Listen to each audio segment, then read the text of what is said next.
Well, you can tell everybody. Yeah, you can tell everybody. Go ahead and tell everybody. I'm the man, I'm the man, I'm the man. Yes, I am, yes, I am, yes, I am. I'm the man, I'm the man, I'm the man. I believe every lie that I ever told. Paid for every heart that I ever stole. I played my cards and I didn't fold. Well, it ain't that hard when you got sold. This is my world. Somewhere I heard that life is a test. I've been through the worst, but I still give my best. God made my mold different from the rest. Then he broke that mold, so I know I'm blessed. Stand up now and face the sun. Won't hide my tail or turn and run. It's time to do what must be done. Be a king when kingdom comes. Well, you can tell everybody. Yeah, you can tell everybody. Go ahead and tell everybody. I'm the man, I'm the man, I'm the man. Well, you can tell everybody. Yeah, you can tell everybody. Go ahead and tell everybody. I'm the man, I'm the man, I'm the man. Yes, I am, yes, I am, yes, I am. I'm the man, I'm the man, I'm the man. I got all the answers to your questions. I'll be the teacher, you could be the lesson. I'll be the preacher, you be the confession. I'll be the quick relief to all your stressing. It's a thin line between love and hate. Is you really real or is you really fake? I'm a soldier standing on my feet. No surrender and I won't retreat. Stand up now and face the sun. Won't hide my tail or turn and run. It's time to do what must be done. Be a king when kingdom comes. Well, you can tell everybody. Yeah, you can tell everybody.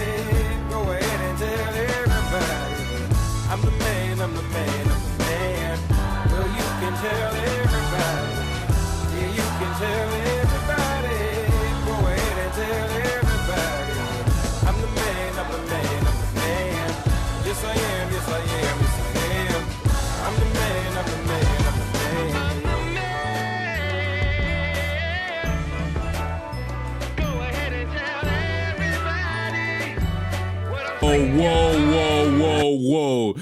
This is a really good song. What is it called? Oh, dear Lord. Oh, no. You don't know. Oh, this is one of the certified hood. See, I now realize that I might actually be a unk. Ain't no way.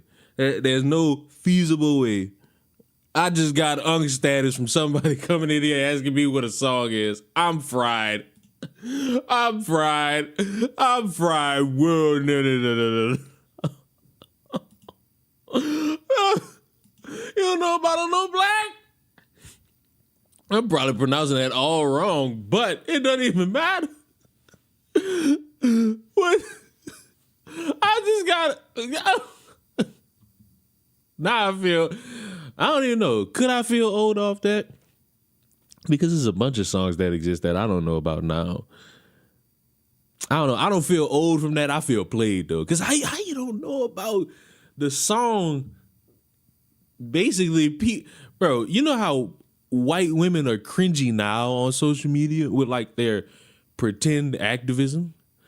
Imagine in 2013 a song come out, I'm the man, and people use that for like donate to Africa videos.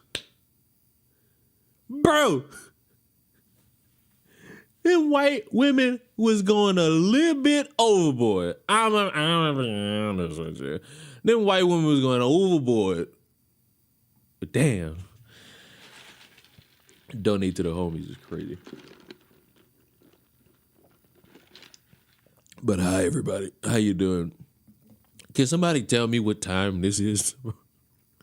Does this drop tomorrow or does it drop?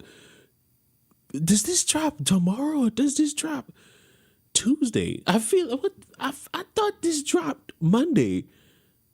I was so satisfied in thinking this dropped Monday that I was solidified and like I'm streaming tomorrow and we gonna be on the shiny, you feel me? But I feel like this dropped Tuesday. Very much upset. Very what do you kids say now? Very not demure nor very cutesy, you know? I feel ways. I kind of want to see this art book. I want to know what's in this art book. Now, I feel like this.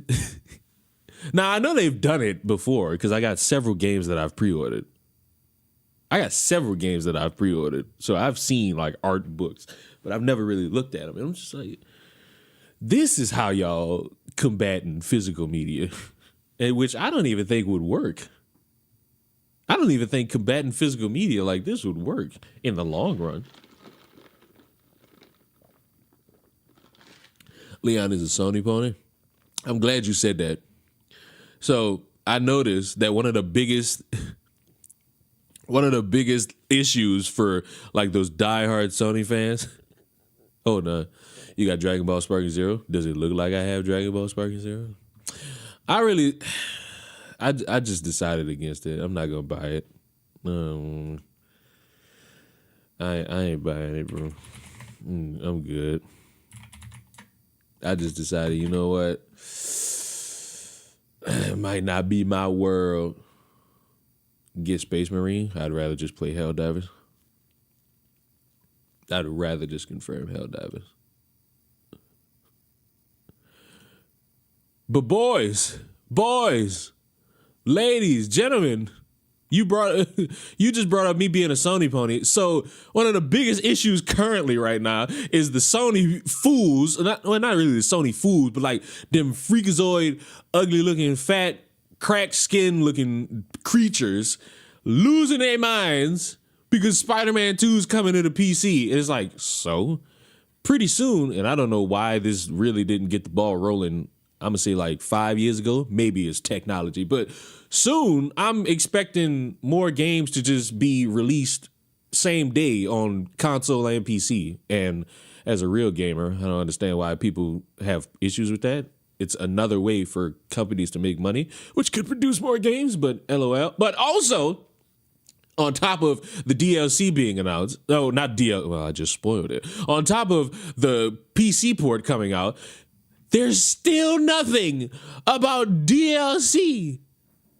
And guess what? All the hopes, all the dreams, all the quote unquote rumors from none of these verifiable YouTubers who every other month would be like, this could be the month that Sony or Insomniac Games finally gives us information about the long-awaited Spider-Man 2 DLC. Because remember, us nerds who are impatient as all fuck hacked Sony and Insomniac, and we leaked all the information. And how could they even give us something after doing something like that, even though they not once ever confirmed anything of the sort? It's like, you watch these people and you realize Insomniac never said anything about a DLC. And the excuse would be, oh, well, what about the stuff we found from hacking it? Well, that could have been DLC. Not really gonna try to argue that. Could have been something that could have been in the base game and they just decided to scrap it and it's still in the files. Two things are options. I could see it as DLC, honestly, but if it wasn't in the game and literally today is the year anniversary of the game coming out, and you would have thought this would have been the last time people would have been like, oh, maybe this will be the day, but no. And even with me saying this, people are still clinging to hope that in January, when the PC port drops, that's when all of the DLC is just going to randomly drop. And I'm just saying, bro, it's cool to think that, cool to have a little bit of hope, but overall, not really going to happen. And you know what? At one point I was mad. At one point I was sad. But then you know what happened? I stopped caring. You know why? Because they got 50,000 other games I could put my hands on and have fun with. It ain't got to be just this one. I'll be all right. I'll be good. Am I sad? Yeah. Do I want a Venom game? No, because that would just be Venom hacking and slashing. The story, hopefully, would not be anything revolving like the mainline game, which I would argue wouldn't make sense at all. Wouldn't even make any logistical sense. That would just be like a side quest type of game where you could just hack and slash as Venom, which arguably would be fun. But in terms of continuity, I think you're drastically fucking up the story if you try to tie that in with anything mainline. The cope now is that all of this will be in Spider-Man 3, which would be fine. That would make the game longer. A bunch of side quests would be so much fun. But overall, you fucking that weird corner of PlayStation fans, you can suck it because you people suck. That weird corner of Xbox fans, you can suck it because you fucking suck. That weird corner of PC people, you fucking suck. Go spam WAS and D somewhere. Gaming is fun when you aren't listening to a bunch of unequipped, unintelligent motherfuckers fuck up whatever it means to enjoy a video game. And also, Sonic comes out in a few days. So, there's things to be happy about.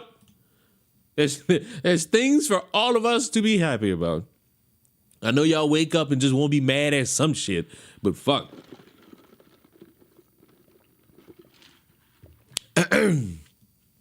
Sure, see, hater. Why are people so happy about DLC you eventually need to pay for? Because they love the game and they'd be willing to pay for it. I'd be willing to pay for Spider-Man DLC. I was excited. Are you going to be streaming the Sonic game? What a dumbass question. What a dumbass. I feel like 2 weeks ago, we already established that I was going to be doing that. And we already established that if I don't hear a certain song, then I'm going to be very upset. I say very upset. I say very upset, but not as upset as this man. Do you realize, like, my introduction to this creature is because of Chris? Do you realize, like, my extent of this corner of the internet was just Ryan Kennel, who is still scared to play me in 2K? Him, Eric July, and all of Eric July's employees are afraid of the man in 2K. I just want to point that out for everybody, But this dude is the epitome of why gaming culture sucked. Rockstar ruined DLC. Really? Rockstar? This Rockstar? This Rockstar? I don't think this Rockstar ruined DLC. If anything, I think they one of the last people to actually give DLC arguably free. I mean, it's not arguably. The DLC drops. I mean, it used to drop. I'd argue frequently, but now it's just like once every 7 months you might get a little something. They just want you to buy shark cards. I mean, the incentive is right there on the screen to spend $84. However, you can just not do that and enjoy the game. Last time I checked, they didn't give DLC for GTA 5. They didn't give story mode DLC, which was like something they wanted to do, but GTA Online was such a money grab, they said, fuck it. Which I think sucks. I think that sucks. I think, all right, you making money on this one part of your game, you didn't want to put forth nothing to another part of the game. I think that sucks. I think that's just, I was upset about that one, but you know what? I still love Grand Theft Auto. Still love Grand Theft Auto 5. I got memories tied to this game, so RDR2. Oh, I don't care about Red Dead Redemption 2. I don't care about that. Sucks that y'all didn't get it, but I don't care about that, No matter of fact, you make me want to play GTA. Yeah. Oh, look, boobs! Don't you gamers love those things? Speaking of that type of weird behavior, I clicked on the stream because of the title. Love your vids. All right, now watch this. I'm doing this just because you said that last part. Why do you love my videos? why Leon don't care about cowboys, just gang violence. I mean, when you are a criminal enterprise empire such as myself, you tend to realize that, you have to make ends meet. Who doesn't love boobs? I would make the argument homosexual men. I don't believe they like the female boobage because of you. Oh, well, that's a better answer than, oh my God, I love how you call out things that I call out. And then when I call out something motherfucker's favorite, then it's, oh, how dare you? I tell everybody all the time, you like me now. Wait till I say something you disagree with. Then let's see if you like me. But anyway, Leon, your content is I'm not reading that. I love when you own the libtards. What the fuck? Mike, while I respect you and know for a fact that you're too pussy to get back on Helldivers, I'm getting tired of your bitching about media.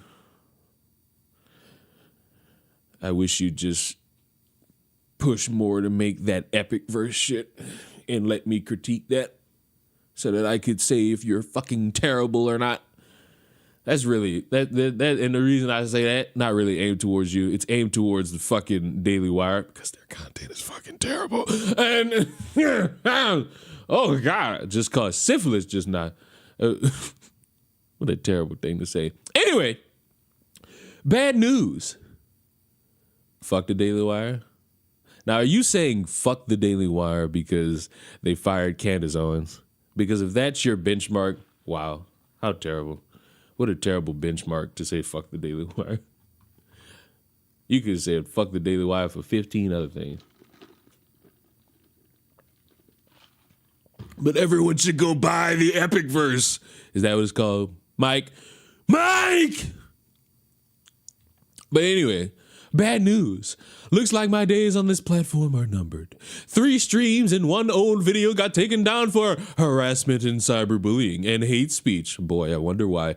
Luckily, this is just a warning, so I can still upload videos and streams. But this is still extremely bad for obvious reasons. Somehow I've gotten away with breaking TOS and streams for 3 years, and now YouTube is finally taking notice. My channel could be wiped off the platform at any time. At first, I hate their shit. Their movies are ass. I mean, the documentaries hold some weight, but that's the documentaries. The content that's trying to fight back about or against the woke media mind virus known as Hollywood, all of that shit is terrible. And they sit there and tell you, oh no, we're doing the base thing because this show, any motherfucker that watches Mr. Bertram and you think that that's good, I don't want to hear your opinion about anything.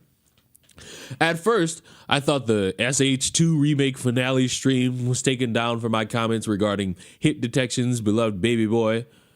But according to the email in the second image, at some point I commented unwanted sexualization of an identifiable individual. No, YouTube did not specify who or when it happened. Some have theorized that YouTube is testing AI moderation like Activision does with voice chat and COD, because the only unwanted sexualization I remember commenting was against fictional character Angela. The other 3 takedowns seem completely random, which worries me. If it's an AI moderation, that means certain phrases could get your channel banned, even with context. If you're wondering why I don't challenge these strikes, the simple reason is it means a real person will look at my channel and see the numerous TOS violations I've committed over the years, so you admit it, only ensuring my channel would be deleted. Many of you already know this, but I've deleted the stream playlist and privated all the old streams. That doesn't help. They still got a back catalog on you. They still got a back catalog. Even if you private them, even if you delete them, they'll yank you for that too. I don't think I need to explain why. No, I will not be reversing the decision. I mean, you could just, wait for it to expire, which would take like a couple months, which something I don't get. It's like they're telling you, hey, be good for these next few months, and then you could, be free of that warning. But other than that, you're screwed. This is my favorite part. If this is the last community post I ever make, Just know that I regret nothing and will never apologize because I've done nothing wrong. You've blatantly destroyed what it means to be a critic of video games. You and various other people. The sheer amount of seething I've caused by simply dunking on overrated games and pointing out obvious political propaganda is pathetic. Pretty certain you brought up like some weird tie-in between a Zelda game and like Indian rape, but okay. I had a good run. But reviewing garbage AAA games for 4 years has gotten tiresome. Really? Because it didn't stop you. If this channel gets deleted, I'm done reviewing modern games. God can only hope. Hopefully someone steps up to the plate because the video game industry severely needs more real critics and fewer shills. Before anyone asks, no, I will not be moving to Rumble or Odyssey. If this channel dies, the synthetic man dies with it.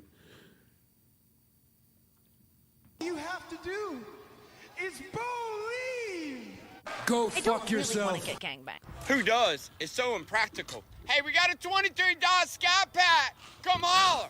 I'm starting to think this is a bot because this same account followed me the other day. So I'm going to just go ahead and do this real fast because I fear you might be a bot, my child. So let's just go ahead and just run you out of here. You just got to go ahead and run you out of there. And even if you're not a bot, my bad. Sorry, but the fact that you followed me the other day and followed me again gave off bot warnings. And nothing of that. Listen, bro, I love the fact that everybody don't like things and they critique them, but boy, does it get to a point where you just gotta wonder, wow, motherfuckers are really fucking weird. And they're not cool. They're not interesting. They're British cigarettes. Y'all know the word. I won't say the word, but you know the word. Who's synthetic man? Some scrawny, ugly, weak-chinned white guy who bitches at video games because they're woke propaganda and will sit there and really give you the most mundane takes you've ever heard, but amp them up to try to seem relatable and cool in some type of way, which he does not. So Chris, basically. And so I want to watch one. If this is the final time we get our hands on some Synthic Man content, I gotta watch his latest one.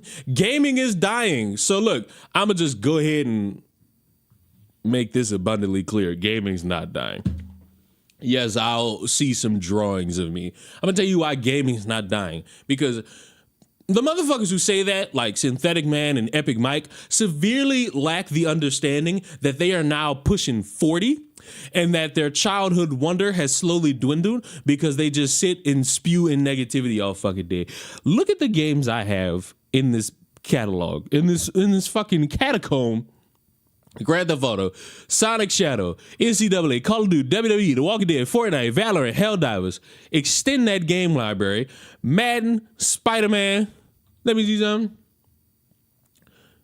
2K, Madden, Fall Guys, Wukong, Apex, X-Defiant, The Finals, UFC, Another Crab's Treasure, which all of you should be buying. Overcooked, bro. You can find games, whether they be mainstream or completely obscure, and you will have the time of your fucking life. There are games that have been out for years that I finally got my hands on, and I love them. I love playing them. I love seeing them. They are so fun. They are so cool. I never said gaming is dying. You've bitched about video games. You've bitched about entertainment. You've bitched about Hollywood. You have done things that create the conversation of, oh, this industry is dying. Meanwhile, it's not really dying. Should things be better? One's opinion. Could things be better? Absolutely.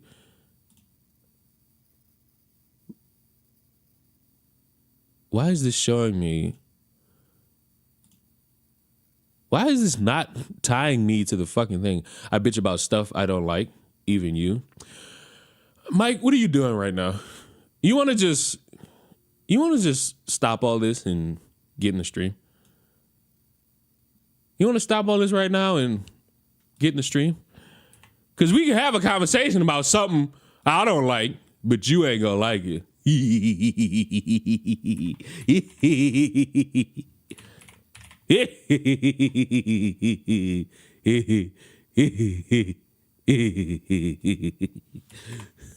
Because I noticed you ain't been around lately.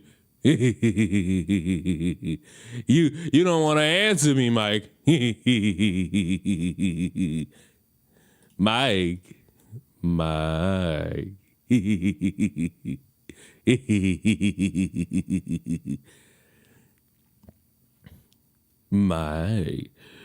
Also this.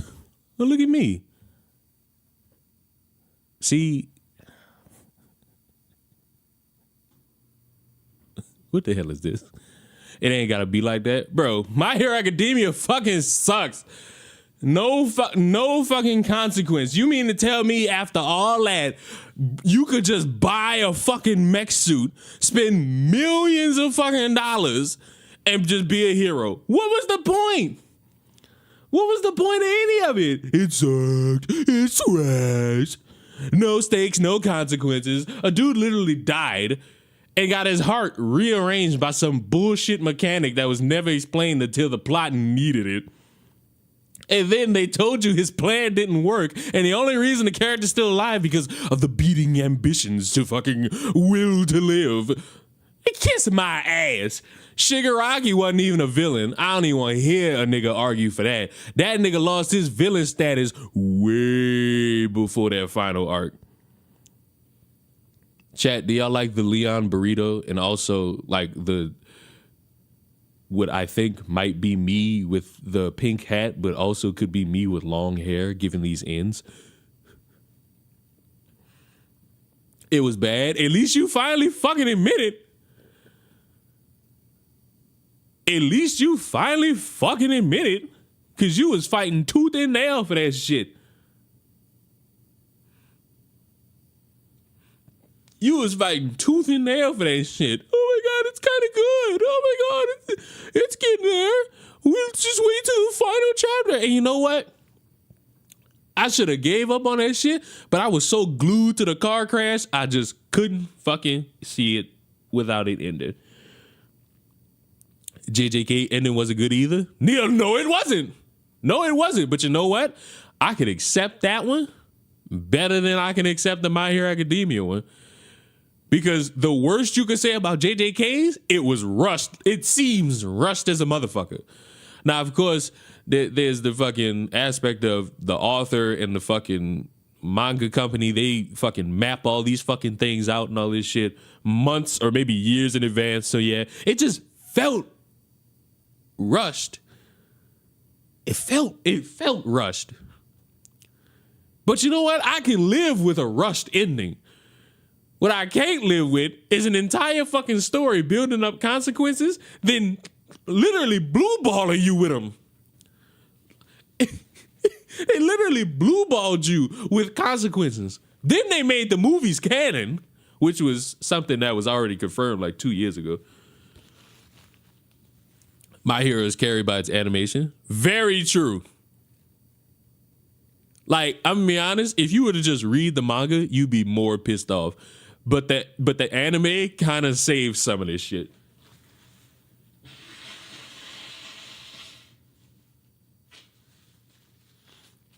And I promise you this, they gonna go nuts in the animation. They gonna go nuts on the animation for the last season. But it ain't gonna stop me.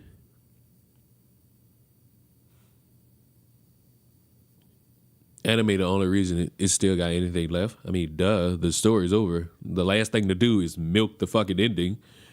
And I ain't gonna lie, based on what I've heard about the fourth My Hero Academia movie that came out, I won't be surprised that if in the next 3 years we get one more My Hero Academia movie of them as like full-on adult heroes.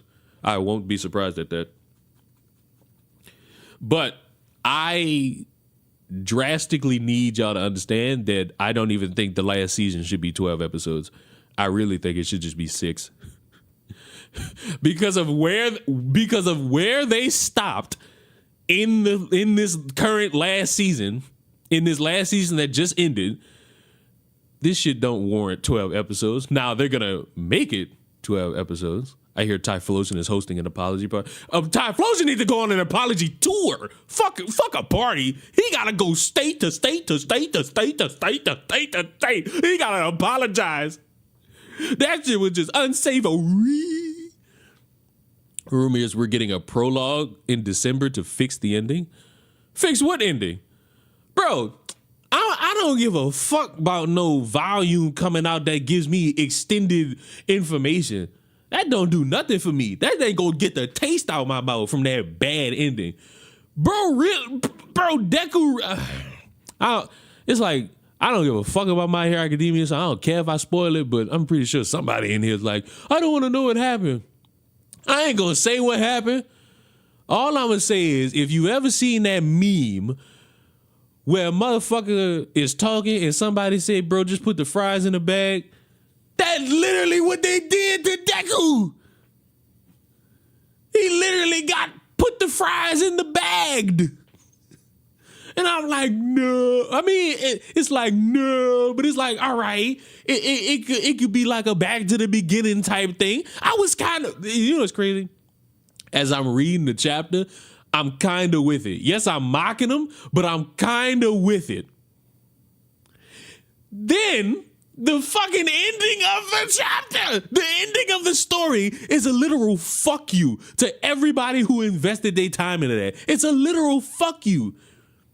Oh, the quirkless boy finally gets a quirk. He trains, he works hard. He spent all this time wondering if he could ever be a fucking hero. He gets the golden quirk of a lifetime to be a hero. He trains it, he builds it up. He speed rushes the process of it, let's be honest. But he ends up conquering ultimate evil while sacrificing all of the power he had. And he's a teacher. And it could be the wonderful boy to man moment where now he can teach the next generation. Mwah! Chef's kiss. Oh, by the way, we all chipped in and bought you a suit so you could be a hero again. What? So you telling me all a motherfucker gotta do is just spend bread? But wait, what if a motherfucker ain't got money like that? What if a motherfucker ain't got no friends to chip in? Cause guess what? Them suits ain't $1. Them suits not 20 bones. Them suits not even 100 big ones. That's money all of them had to chip in. He got ghosted by his friends. Where were his friends? Type shit. If the story would have ended with him walking with the kid, I'd have been cool with it. I'd have been like, you know what? After like getting rid of all the hype out of my system from the chapter drop, I'd be like, cool, coolio, foolio.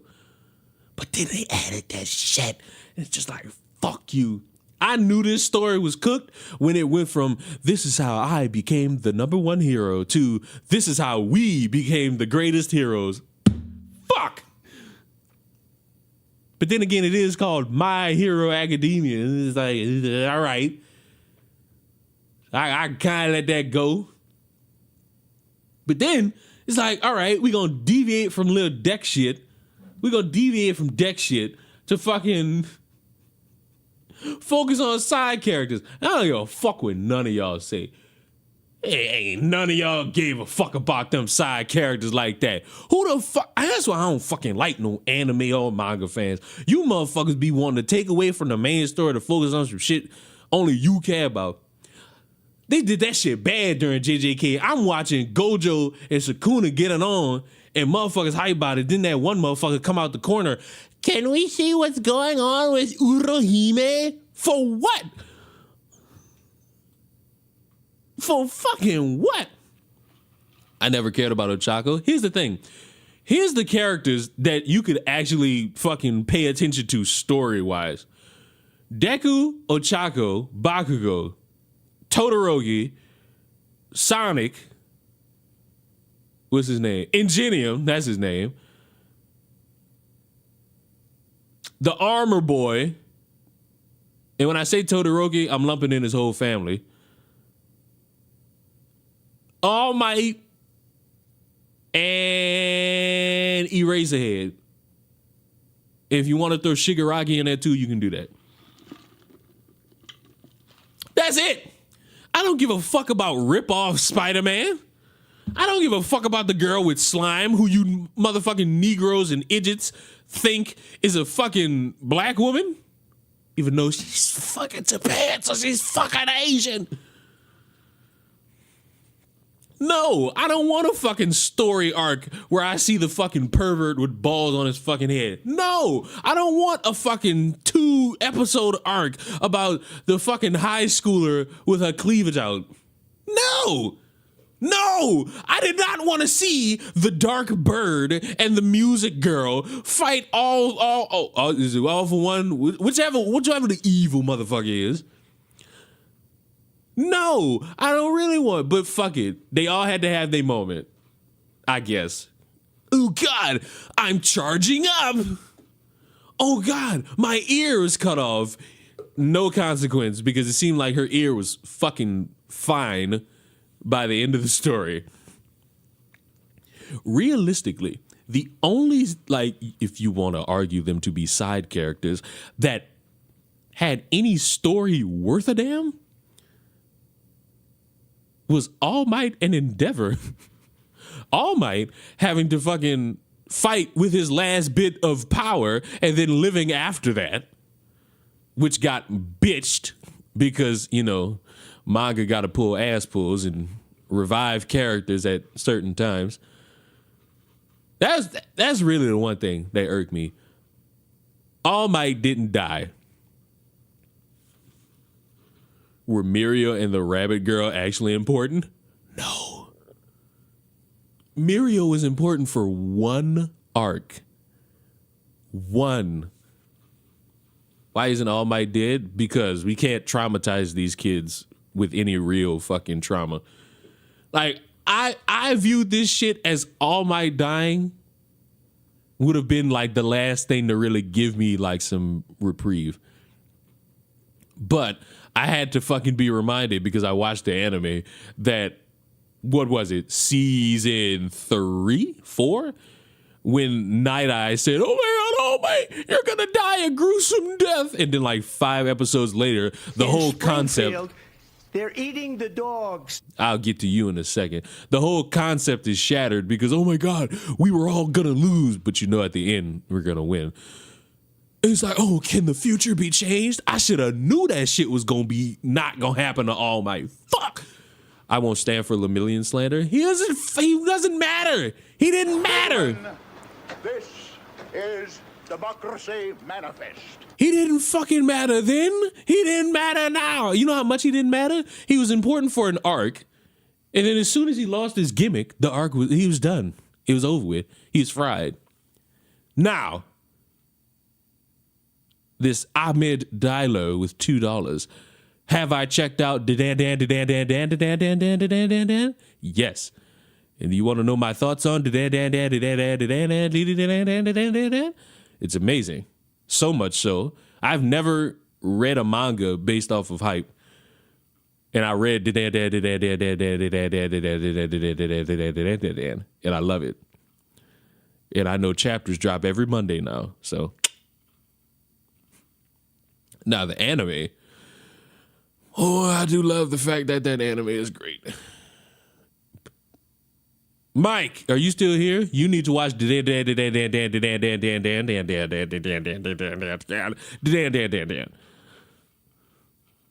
gets longer every time I say it. It's on my list. Fuck your list. Fuck a list. We don't need a fucking list. You don't need a list. The fuck is you watching, motherfucker? Now look, I ain't gonna lie to you. That first episode, I ain't gonna lie. I ain't gonna lie. That first episode got a lot of weird in it, and there's gonna be one more episode that got some weird in it. And by weird, I mean overtly sexual. Now, I'm not gonna lie to you. You know what's crazy? I read the fucking book, forgot about it, and then saw it again, and I was like, oh. And it made me remember that there's another scene, and that's gonna make me go, oh, I don't know. Damn it. But once you get past that, it's smooth sailing. Once you get past that, it's smooth fucking sailing. And it would be all right. I'm now currently seeing on my timeline a bunch of people cosplaying as Granny, and oh boy, it's beautiful. Halloween is right around the corner. I know you anime MILFs ain't gonna disappoint me. Hold on, let me pour this out.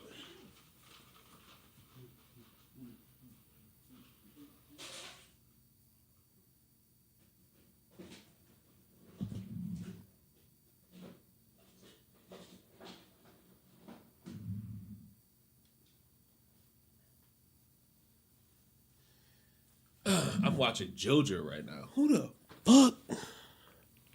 fuck watches JoJo, bro? We talking Diddy Flosion bad or just general game freak offs bad? Those are the same thing. I ain't even gonna lie. Kinda is freak off bad without actually penetrating. It's like when you hear the story and it's so fucking bad, you just gotta go, oh no. Oh no. That's basically what happens. You hear the story, you go, oh my God, but then it's like they show you a snippet of it. It's like, oh my God. Game freak offs is insane. Is it really though? Is it really? Is it really insane? But all right. Let's watch Gaming is Dying. Remakes are killing it. Are they though? Gaming is dying. Oh God, good voice. It's so fucking boring. Kamala's 60 years old. Yeah, don't you notice how that Biden's gone? All the attention on like how old a motherfucker is has shifted to Trump because he's kind of looking like he's rambling. And the same motherfuckers who were like, look at Biden, they're trying to tell us he's competent and he's as sharp as ever. They're using those same excuses for Trump. I hope y'all noticed that because I did, and I just started laughing when I saw that. We all collectively saw this motherfucker Biden looking out of it, saying shit that didn't correlate, and now we seeing Trump saying shit that don't correlate, and motherfuckers are throwing out the same excuses, and I mean the. And remakes are killing it. It's been a long time since I've made a video like this. It feels like the video game industry has been dying so long, I've become completely You know, if something's dying for so long, when do you classify it as dead? I'll classify gaming as dead when games stop being made. Can't really... Already 11 seconds in, and it's just like, yep, not really seeing anything of substance. It's like, gaming's dying. Something that's been said for about 10 years. Pretty certain we go back to when people were tying school shootings to Call of Duty. Motherfuckers were probably saying gaming is dying. Oh, look at the violent nature of these games. How can they continue? apathetic to it. Basically, every franchise I cared about 10 years ago is either dead or some twisted, disgusting abomination barely resembling what it used to be. The AAA industry especially has become completely creatively bankrupt. You barely see any new IPs anymore, and when you do, it's obviously been cooked up in some DEI lab specific. I'm sorry. Is Dustborn a AAA game? I could be so wrong about this. And I'll accept that because I don't know any fucking thing about Dustborn. I thought this was... Now, I do know somebody's government funded this game. Somebody's government funded this game. And I was just like, all right. Clearly got a lot of faith in that line of work. But... is this a AAA game? Or is this just like some obscure developing company getting the platform to fucking do shit? Because I don't think this is AAA at all. Specifically, just to get funding from BlackRock. Concord obviously being the biggest example, one of the biggest flops in video games. Concord was absolutely a flop, but I'm going to make the strongest case for you that it wasn't because of anything regarding DEI. Live service games are a trope that is a dime a fucking dozen, dominated by a select category of games. Fortnite, Apex, Call of Duty, I'm throwing Valorant in there, Overwatch, and you could maybe, which is not a strong maybe, but you could maybe throw in an obscure title like Helldivers. This genre of games is not something very lucrative to a lot of gaming industries. A lot of them try to do battle passes in live service, and maybe they hit a home run, but overall, if you're not really the first or innovative with it, it's not really going to last in any form of succession. Along with the gameplay being utter dog shit, the mechanics being utter dog shit, and the overall feel of the game, look of the game being utter dog shit, really adding insert character here, really not really going to have anything. Is Sparking Zero live service? I don't think it is. I don't think it might be.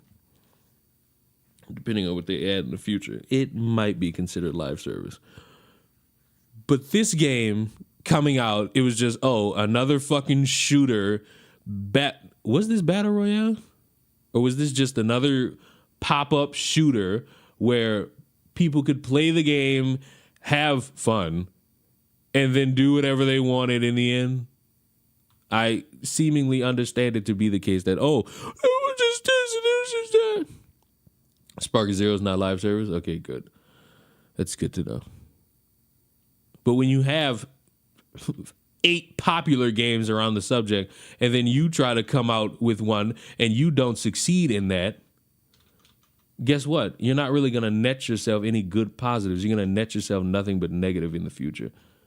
And the negative will clearly be, hey, we wanted to have a live service game too, so that we could also partake in the fun of having a live service game too. It's like, wah, wah. It was another shooter.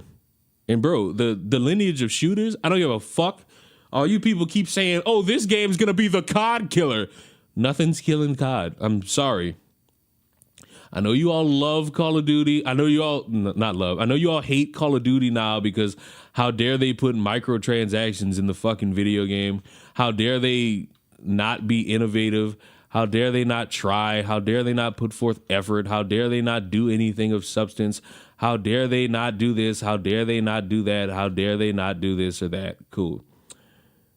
Over fucking all. No games coming out to beat Call of Duty. Even when they had competition with themselves and it was Modern Warfare, it's like motherfuckers still got their hands on Call of Duty. Like, I'm sorry. I know y'all want to be the next innovative thing, but you're not going to be. You legitimately are not going to be the next innovative thing. You're going to be the next nuisance to the fucking cause. And I'm sorry. I know it's hard. I know you wanted real bad for that to be the case, but it wouldn't. Also marketing, because however many millions of fucking dollars, boy, that shit was terrible. All that marketing, all that fucking money to make that game, barely heard about it until days before it dropped. Same thing with, what's that shit called? Dustborn. I didn't hear about Dustborn till I saw motherfuckers bitching about it. And I'm like, this what we doing.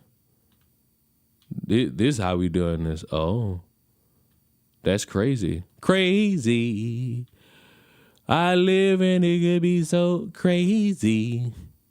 It's really the fact that the shit was so ungodly that it just seemed upset that it wanted to be alive. It seemed upset that it wanted to be alive. Game history, but also Dustborn, which released right around the same time, and Flintlock less than 6 months ago now, though I doubt any of you even remember what that game is. And so, because the industry can't produce any new ideas that actually make money, we are now living through the age of remakes, or more accurately, demakes. The corpses of all of your favorite games you grew up with are now being paraded around on twisted puppet strings, and we're supposed to look at this and just say nothing. We're supposed to be happy that more people can get to experience the great games we grew up with. Why would I be happy that my favorite game has been butchered by people who never touched the original and missed the fucking point? Why should I be happy that people who didn't even care enough to set up an emulator and download a ROM now will blindly blow $70 on a game they won't even finish since they didn't care enough to... This is the same guy who will blow all that money just to fucking say a game is trash. Try it in the last 20 years and are further contributing to... Am I slow? Why the fuck am I not getting this? The death of the video game industry. I'm supposed to be happy about that, apparently. If you asked me to name 5 games that should never get remade, Silent Hill 2, Who's synthetic, man? Scrawny, really ugly, weak-chinned white guy. Undoubtedly would be one of them. Not Did I solve that for you? because the game is aged perfectly. Obviously, it's a bit rough around the edges in certain ways, as a lot of PS2 titles are. But Silent Hill 2 is truly a piece of art. It is a game that you play for the story. Now, normally I am a gameplay is king guy, but it's obvious to anyone who's played the original game that the gameplay was in service to the story, not the other way around. And it's not like Silent Hill 2 is a movie game. No, it's still mostly gameplay. It's just that the complete survival horror game experience mainly served to immerse you in the hell that is Silent Hill. There's so many aspects of Silent Hill 2 I knew wouldn't translate well to a modern remake. The most obvious one being the surreal dreamlike atmosphere, and it's obviously one of the biggest things that the remake butchered. The weird voice acting that was obviously done by inexperienced actors. The phenomenal soundtrack that enhanced every minute of the game, and I am not exaggerating. He likes whoa. Excuse me? He likes what? I know what it is, so don't describe it, but this is a girl. Oh, I forgot Chris told me that. Oh, you know, I miss who I was before the Game Freak thing. Like, I was so innocent. I mean, I wasn't, but I was so innocent before the Game Freaks thing. It was so fun. I truly believe Silent Hill 2 is one of the greatest OSTs of all time. And of course, it's just the nature of the story itself, of the people who are suffering in Silent Hill. Silent Hill 2 covers a lot of controversial subjects. When I heard Bloober Team would be essentially censoring things for the modern audience, this was the thing I worried about the most. And to make matters worse, a DEI consultancy group called Hit Detection, yes, Sweet Baby isn't the only one, worked on this game, and one of its writers, Jacob Geller, hates gamers and thinks the world would be a better... One of the consultants for hit detection who worked on Silent Hill said that eradicating gamers would make the world a better place. Whew. Surprised I consulted on a Silent Hill remake. I had a really great experience working with him. Because of this, I won't really be talking about the game publicly. I'm curious, what's the dumbest idea you have I'm curious, what's the dumbest idea you have that you nevertheless believe in, if implemented, would make the world a better place? No gamers? Well, what a terrible fucking way to operate.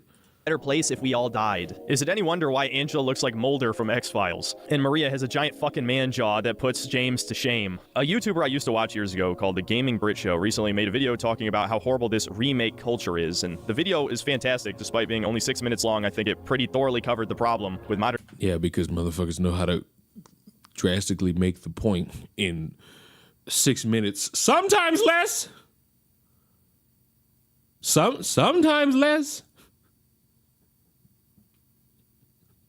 While you're sitting here with 52 minutes just to bitch. Modern game remakes, and I have to agree with every single point, especially the one about how video games are not treated as art. When movie remakes are announced, they are often met with disgust, because you are taking someone's artistic vision and you are twisting it to try and fit it to modern audiences or just to make a quick buck, and they almost always suck anyway. But for some reason, when video game remakes get announced, people get excited. And who are these people? They're the fucking normies who can't stand to play any game more than 10 years old because they have bad graphics or janky controls, which are basically just a bunch of different ways of saying they hate uniqueness. They want every... Janky controls are not unique. They were unique for the time, but now that everybody's older, it's like, all right, I need this game to work, please. Poor favor. Like, I need this game to work. I need the controls to be damn near spotless. You dedicated money to this motherfucker. I want this bitch to be spotless with a little bit of torque on it, motherfucker. I need that more than I need anything else. Single fucking game to be The Last of Us, a cinematic, over-the-shoulder, third-person shooter with the same goddamn mechanics, because that's what the Silent Hill 2 remake is. At first I was thinking, oh, this was obviously inspired by the Resident Evil 2 remake, which it is, but realistically, it plays like The Last of Us. Fucking Silent Hill plays like an action cinematic slop game. And again, I'm supposed to say this is awesome because, oh, the combat was terrible in the original game. Yeah, because the combat wasn't the fucking point. All of you goddamn tourists who have never played a survival horror game, you don't play those games because the shooting is fun. It's resource management. And the tank controls are janky on purpose, is to make the player feel weak so that you're afraid. Past the 2-hour mark, I was never scared again in the Silent Hill 2 remake because you fight the same 3 goddamn enemy types for the entire fucking game. I killed almost 300 enemies in Silent Hill 2. There was one line in the Gaming Bridge Show video that perfectly encompassed my feelings about all these people who play these remakes and love them and then pretend to be fans. Nobody who's seen the night. I mean, I don't know why motherfuckers gotta pretend to be fans to like something. If I played a remake of an older game, guarantee a lot of motherfuckers could be good at it and start having fun with it. And then it might entice them to play the retro fucking version, or as people like this would call it, the real version. And maybe that'll be more of a challenge to them. You need a buffer. You need an introduction. And unfortunately, for a lot of people who don't get it, these remakes are not going to be one-to-ones. These remakes are going to be shot for shot, an actual fucking, I know I said one for one and then shot for shot, which is basically the same thing. These fucking remakes are going to be essentially upgraded, updated, so that motherfuckers can get the hang of shit. A lot of people don't want to make a challenging video game anymore. A lot of motherfuckers don't want to bring back everything from one thing to another thing. Some shit gets removed, some shit gets taken out. How mad do you think I was when the hot coffee mod wasn't in that shitty rendition of the Grand Theft Auto San Andreas? Like, that was a shitty rendition, and I'm still upset about that. 1989 Little Mermaid cartoon would claim to have an understanding of the 1837 fairy tale. Yet today, remakes do seem to be sold as a way to catch up on something missed. So if you play SH2 Remake, don't kid yourself into thinking you've experienced... Remakes are also, and I don't know why people don't bring this up, a way to renew the IP.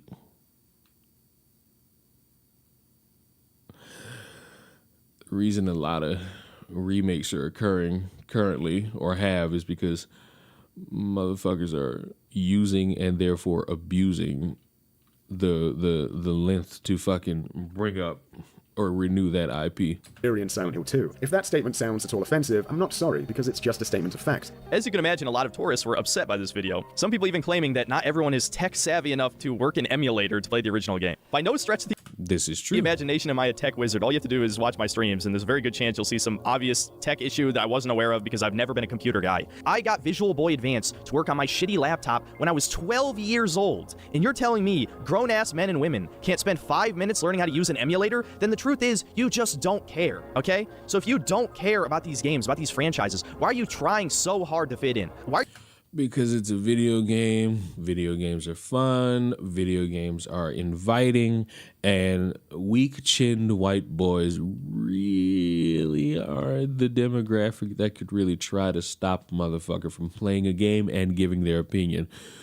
Also, couldn't this same logic be applied to you as someone who, oh my God, I play the game, so I'm still experienced about all the knowledge, yet you can't make a fucking video game to save your life?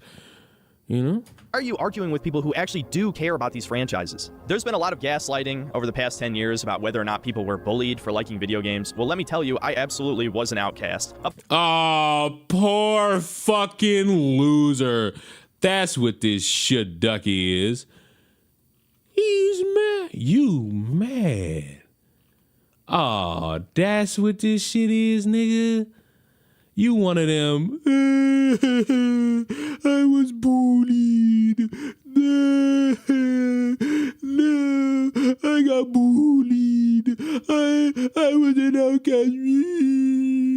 Oh, no one loved me because I was big. I had to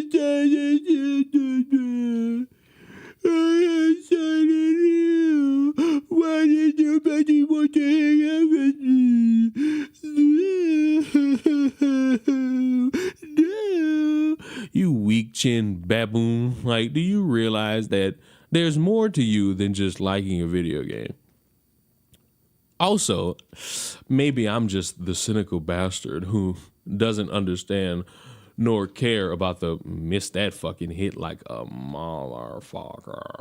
I can't shoot this car. Well, I absolutely can shoot this car. Shooting the vehicle will make it explode. Oh, well, that's great. But bro, you do realize, and I know this is going to sound very feminist of me, but you could, I don't know, potentially, what's the word? I know women like to say this on Twitter, but they don't follow it. When go where you're loved. Because I'm going to be honest, any motherfucker who tries to tell you, I was the only kid in school who played video games, that's a liar. That's somebody who was ugly inside and out, never really had no friends because he probably fucking stunk. He was shitty, he was ugly, ill-mannered, ugly, weak-chinned, ugly, and it was probably just somebody who was ugly and really wasn't somebody anyone wanted to hang around. Oh, but I played video games. I was an you weak bitch. Weak. I ain't gonna lie, what a liberal talking point. I was bullied. Oh, fucking weak-chinned leftist liberal cuck. How dare you try to infiltrate my gaming space? Up until I was around 14 or 15 years old, nobody in my school talked about video games except for the nerds. And there it is. There it is. Disarm the target by shooting their hand. The fuck? This not about to work. I can't shoot their fucking hand. I'm trigger happy. while I was certainly never shoved into any locker or whatever cliche 80s movie BS, I can tell you for a fact people didn't like me. And then by the time I graduated high school, everyone was playing video games. I don't like you now. Ain't got shit to do. Bitch, put that down. Of course, it was the generic normie slop like Call of Duty or Assassin's Creed. But So motherfuckers playing video games is not good enough for you. I see. Okay. I see. Playing a video game is not good enough for you. You're gonna go above and beyond. You're gonna go above and beyond because you're the real gamer. You're the real gamer. You put forth the work. Come, you white ass. You put forth the real work. You were playing Sly Cooper. Other people were playing Call of Duty. And I ain't gonna lie, this motherfucker is probably significantly older than me. So, prime Call of Duty? That wasn't slop. Hello? That wasn't slop. So, this is why nothing of value is lost. It's a guy who never had, this is my problem with a lot of you motherfucker YouTubers. You are motherfuckers who were outcast by choice because you were unlovable, deniable, and overall just a shitty human being. And you're blaming everyone else. You could have just looked in the mirror. And then you got a little viral. You got you some clout. You got you some viewers who are also losers. And now it's I can feel confident again. No, you're still a loser. You still lack genuine friendships. And guess what? If I am to die, the synthetic man name dies with me. Gay. Sir, we call that shit gay. the point still stands. The same people who thought I was a weirdo for talking about video games all the time You still now are. desperately want to be included in our club. And It's not a club. It's an open cesspool. Guess what, buddy? You are not stopping no bitch. You not stopping no little girl. You not stopping no grown man. You not stopping your high school bully from going to Walmart, Best Buy, GameStop, Target from getting a fucking video game and then going on Twitter to talk about that video game. You ain't the judge, jury, and you're too weak to be the fucking executioner. Sorry, like a melody in my head, but that's not really gonna happen, partner. This fictional club y'all got is just y'all in a fucking world arguably trying to gatekeep, which I thought was bad. Oh, my gaming space has been tainted. And what are you gonna do about it? Are you going to make a video game that is everything you want to try to prove that this type of gaming is what we all want? Or are you going to be making a gaming show to combat the woke? Because I know which one of those options is like lucrative, and I know which one of those options is a waste of time. Making a video game, fucking awesome. It'll take you some time, but it'll be awesome. Making a game show to do the same shit the Game Awards do? No. Not based, not 401k, not red pilled. Arguably gay. Gay, gay, gay, gay, gay, gay, gay. You hear me? Gay, gay, gay, gay, gay. Gay, gay, fucking gay. pathetic. The sad fact of the matter is that we are vastly outnumbered and have been for about a decade at this point. All you have to do is take a look at any of my numerous hot take videos, which are me just giving my honest opinion. I think most modern AAA games are overrated by both critics and audiences alike, though I suspect a lot of that audience is simply following whatever their favorite celeb is telling them to think. Not to mention the untold amount of political activists that get upset every time I point out the propaganda people like them are putting in video games. All right, so look, I'm with you on the fucking political messaging and what you would call propaganda. Here's my one clapback though. And this is a clapback a lot of motherfuckers don't want to admit. And I feel like there's like 20. How many of you fuckers are here? There's 60 people, 57 now. There's 57 people watching. The only one with the balls who will probably admit it are Leo, Monkey Dreads, Captious, and Soul. The issue is that it's a bunch of shit you don't favor. If there is political messaging that you favored, you wouldn't really have a problem with it. But because shit's got gay in it, shit's got some deaf black girl, it's an issue. Political messaging has been in entertainment for I don't know how fucking long. I'd argue too long. I'd argue it's been there too long. I'd walk that path with some of you. All of you know. And motherfucker, you know how many times I've brought this up and motherfuckers swear to God that no, it hasn't. And I have to pull up the various shows that are considered great by these people. The Good Times, the Sanford and Sons, the Jeffersons, the Family Matters, the Fresh Prince of Bel-Airs, and how each one of those shows has something as an episode dedicated to one of the following: racism, racist, race discrimination, police brutality, police falsely accusing a motherfucker,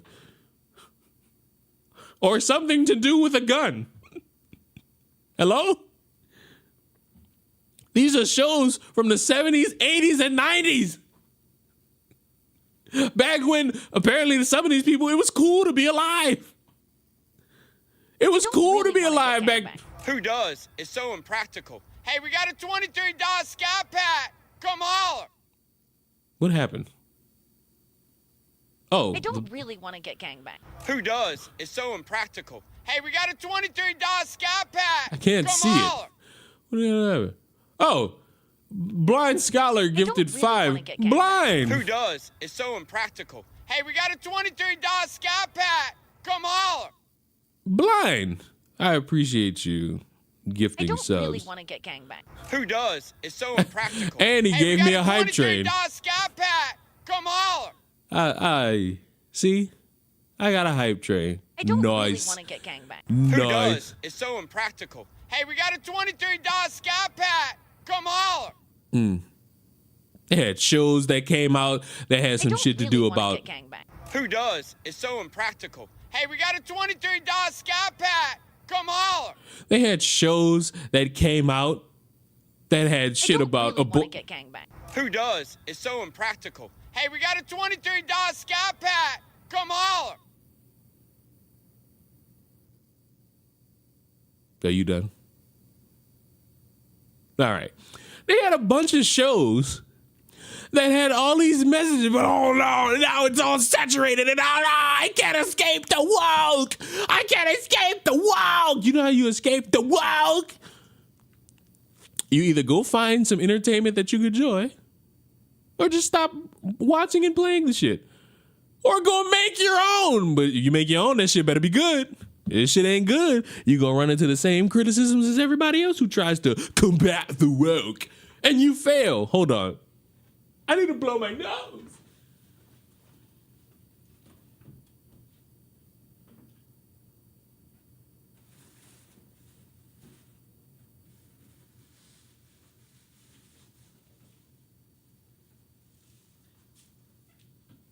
I mean, guys, don't you want to combat the woke? Jesus, so many ads. It's not my fault. That's Twitch. That's Twitch. Leave me alone. Don't persecute me.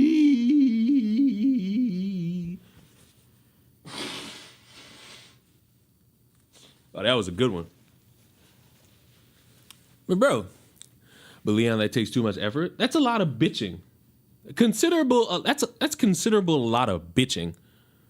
You could easily get an ad blocker. They still got some that work. You just gotta look for them. You look for them, you'll be all right. If you look for them, it'll be fine. If you look for them, if you choose to look for them. They got motherfuckers who don't want to look for them, and that's their life. That's the life they choose to live. Shame on them, you know. Shame on them.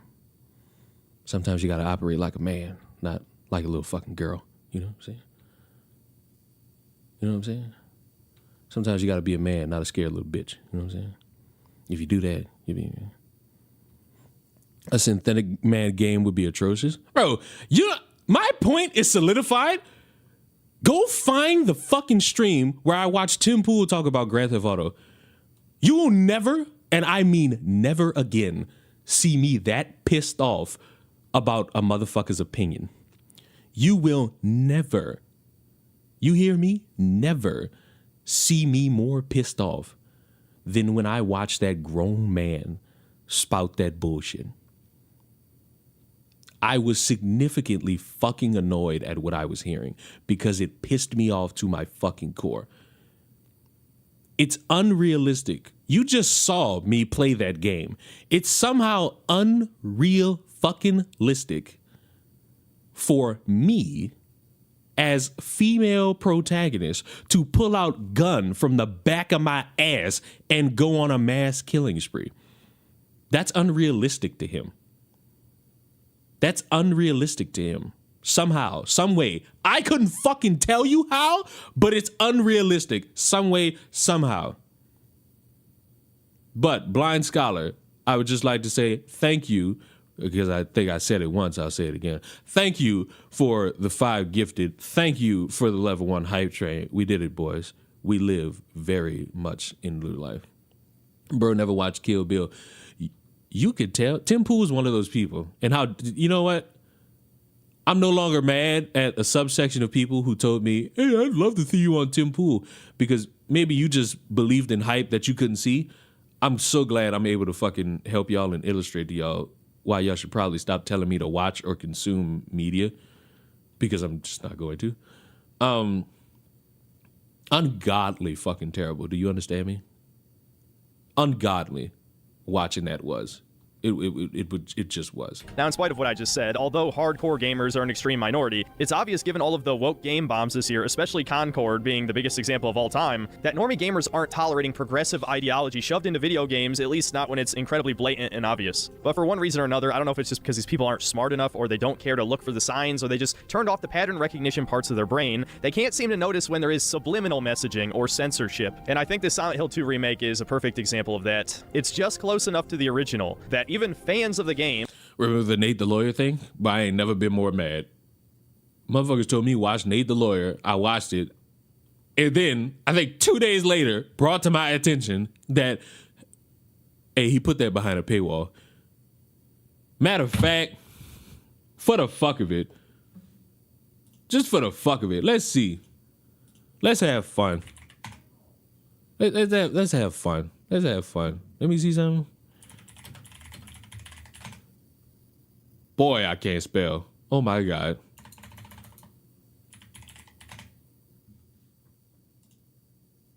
Boy, I can't spell.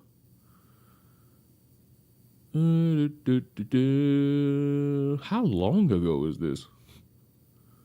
Life is worth living. Jesus Christ, how long ago was this?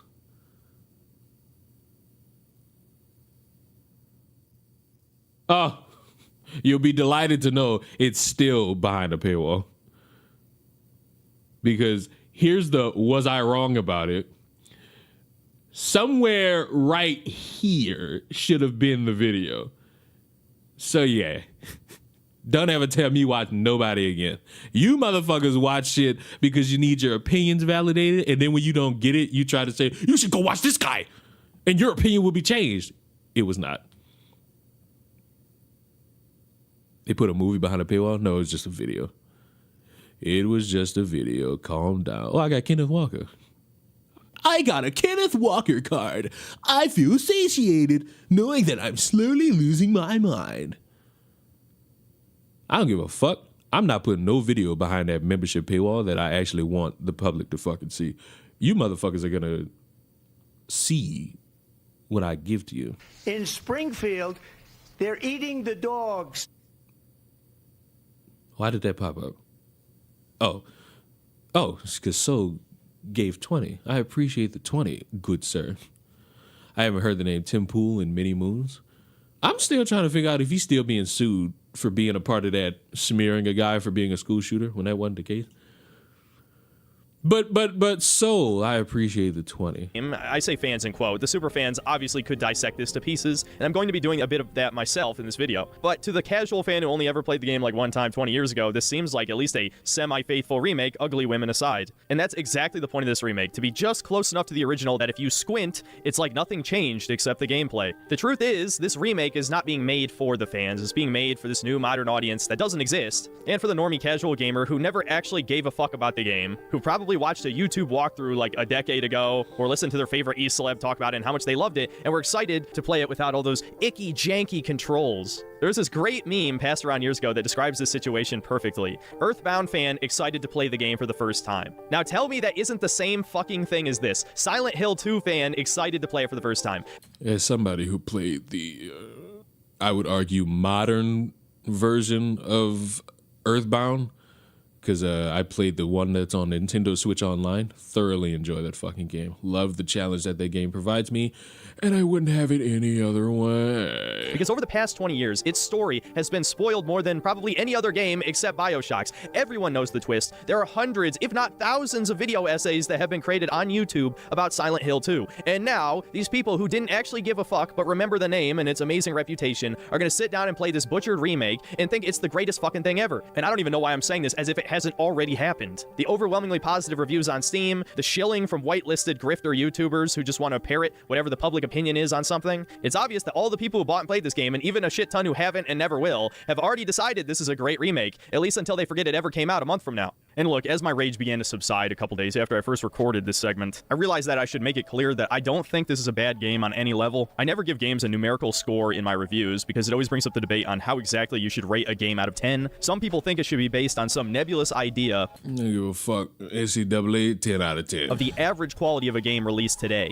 meaning that a 5 out of 10 in 2024 is way worse than a 5 out of 10 in 2004, which I just personally think is idiotic. Me, I treat it more as a grading scale, right? So the average quality of a game is probably more likely between 6 and 7. And the reason I bring this up is because I do think that the Silent Hill 2 remake is definitely an above average quality game. It's probably one of the best games that's come out this year, but that doesn't matter. Silent Hill 2, the original one anyway, is one of the greatest games ever made. I would give it a 10 out of 10 based on what the game is trying to accomplish, aka tell a depressing story about a man who's so stricken with guilt that he basically erases his own memory and is drawn into Silent Hill, which is basically his personal purgatory or hell. And it's one of the few times I think the gameplay and the cutscenes work perfectly in tandem to enhance the experience. Whereas with this remake, a lot of the soul, the passion, the effort is lost, and it just kind of feels like any other cinematic slop game that you've played in the past 10 years. This doesn't feel like a unique experience anymore. I'll admit I didn't do the best job in the world describing why that is the case in the review section of this video, but there's some things that are just too hard to describe. You have to play the two versions back to back to see how a lot of the visual aesthetic style has been toned down and made much more generic, and it's hard to say if that's just a consequence of modern realistic graphics losing a lot of that beautiful early 3D era style that Zoomers and casual gamers who didn't grow up with them really seem to despise for some reason. I have a lot of nostalgia for PS1 and early PS2 graphics, and I think Silent Hill 2 absolutely made the most out of those limitations. However, again, I'm not going to praise the remake very much in this review, but I do think it is a perfectly competent game. The reason that there's so much rage in this video is because there are people seriously trying to claim that they played the original and think this is the better game. If you sincerely believe that, you were never a Silent Hill 2 fan. So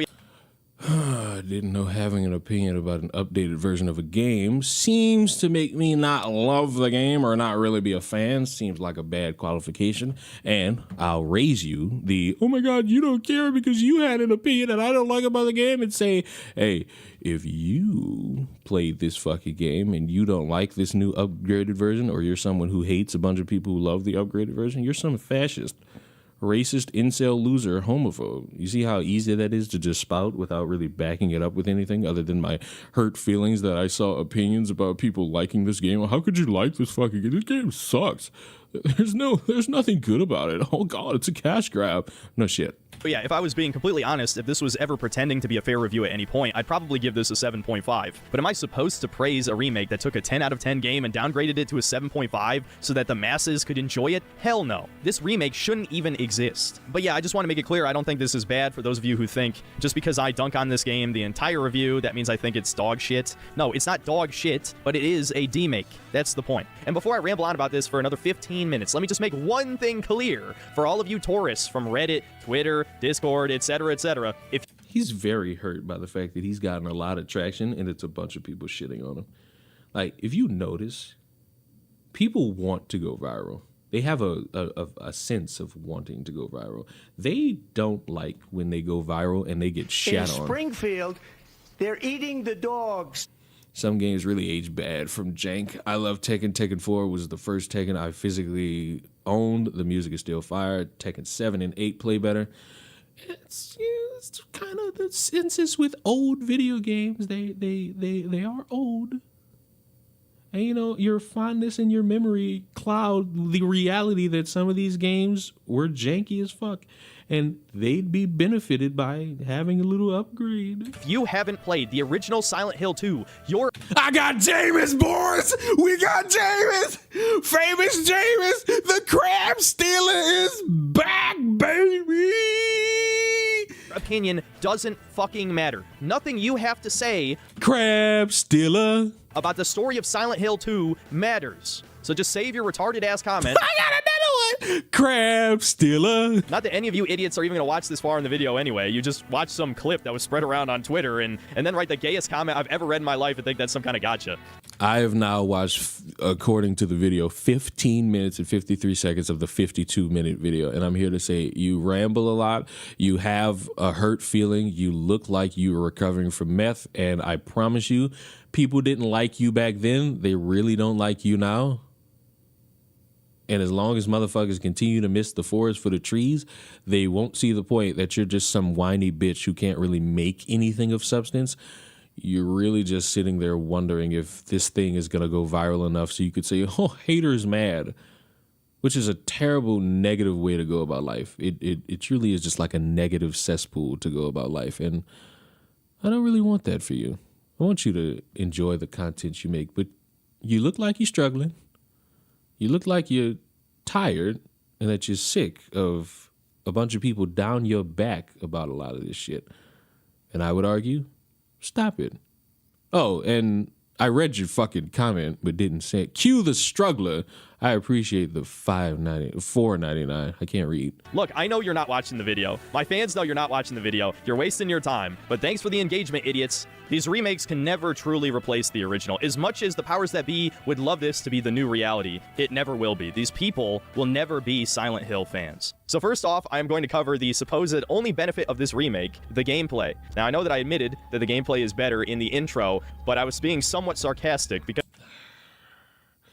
So you couldn't just get a game a compliment. Had to just strawman it like a motherfucker. All right. I could seemingly respect that. Because while, yes, a Last of Us clone is better than a classic survival horror game in terms of how fun the mechanics are to actually play the game, once again, I would argue the point of a survival horror game is not to have fun shooting things, it's to survive. That's where the fear factor comes from. And the ultimate problem that the Silent Hill 2 remake has is that there is way too much combat for how few enemies there are. And that's not just a problem of repetition, it's also a problem of fear or lack thereof. On normal difficulty, I died 0 times. Yes, 0 over the course of the entire game. And look, That's a normal difficulty, and you're someone who, based on what you say, is a veteran of the game. So put that bitch on max difficulty and let's see what happens. Original Silent Hill 2 on normal difficulty is also a fairly easy game, but I don't think it was so easy that I had 25 syringes, the equivalent of the original game being first aid kits, by the end. But okay, play the original game and find out for yourself. You'd play the original game and then come back to me with that. We could kind of have a better drastic conversation about what it is we can and probably should be doing in regards to making shit shake. People being disingenuous and saying that this remake is more difficult than the original just tells me that you are bad at video games. And when there is no challenge in the combat, because you can very easily adapt to the 3 enemy types that only have 1 variation each, so you can very quickly learn when to dodge each attack and then just beat every enemy to death with a fucking pipe, you basically don't even need your guns. Oh yeah, there's a sidestep. You know, that's what Silent Hill really fucking needed. A sidestep with invincibility frames. What is this, fucking Dark Souls? So if we're being really generous, it's 6 enemy types, plus a handful of bosses, and 2 enemy types that show up a few times near the end. And even then, you can ignore one of those enemy types completely. Like I said, I killed nearly 300 enemies by the end of the game. For frame of reference, I just played the original Silent Hill 2 on hard, and I only killed 81 enemies by the end of the game.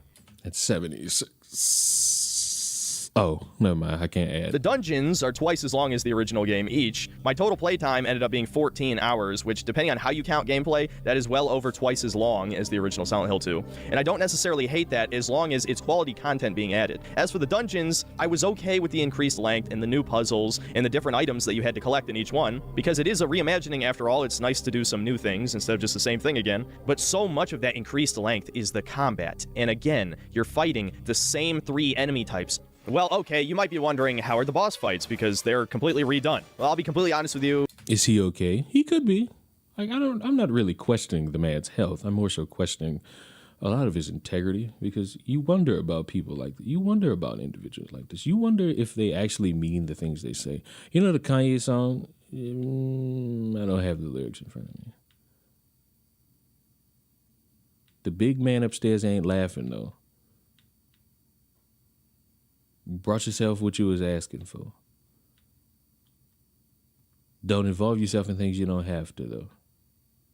I'll say they're a mixed bag. Some are definitely improvements, namely the Eddie boss fight I think is much better, but some of the most important ones in the game have become so generic and soulless. Like the Flesh Lips boss turns into a mechanical spider for no reason. The Abstract Daddy has a prolonged chase sequence before the boss fight starts, which you could say is symbolism for what Angela's dad did to her, but it's still not very fun to actually play. And the final boss turns into another mechanical spider in its third form. I mean, really? They didn't have any other ideas? In the case of both Pyramid Head fights, I think Bloober Team did fine. They're more or less direct translations to how the original fights played out, just with better combat mechanics. Though there is a problem with the first fight, which we'll go into in the censorship section. I also feel...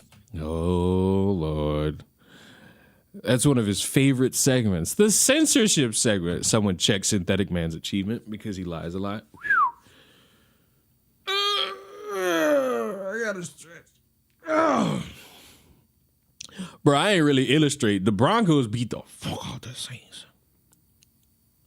The Broncos beat the fuck out the Saints. I just wanted to throw that out there. I know none of you care about football, but I don't give a fuck what you care about.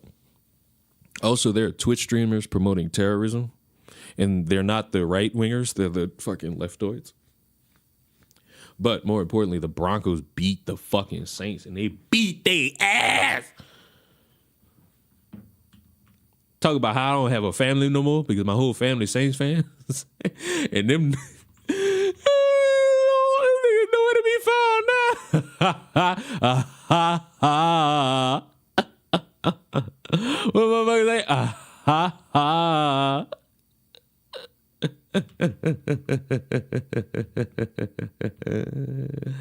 You gotta live, like, stop abusing Kristen Ark. You know what's crazy? If you want to watch me bury Kristen Ark for putting a lot of his fantasy on the fucking Saints and then that shit backfiring, I put a little snippet stupid clip on my main channel's fucking membership thing, and I'm not changing that shit. I just put it up there because I thought this would be funny. This would be hilarious, dude, and it was. And it fucking was. I need this punter, and that will go there. That'll be great. In Springfield, they're eating the dogs.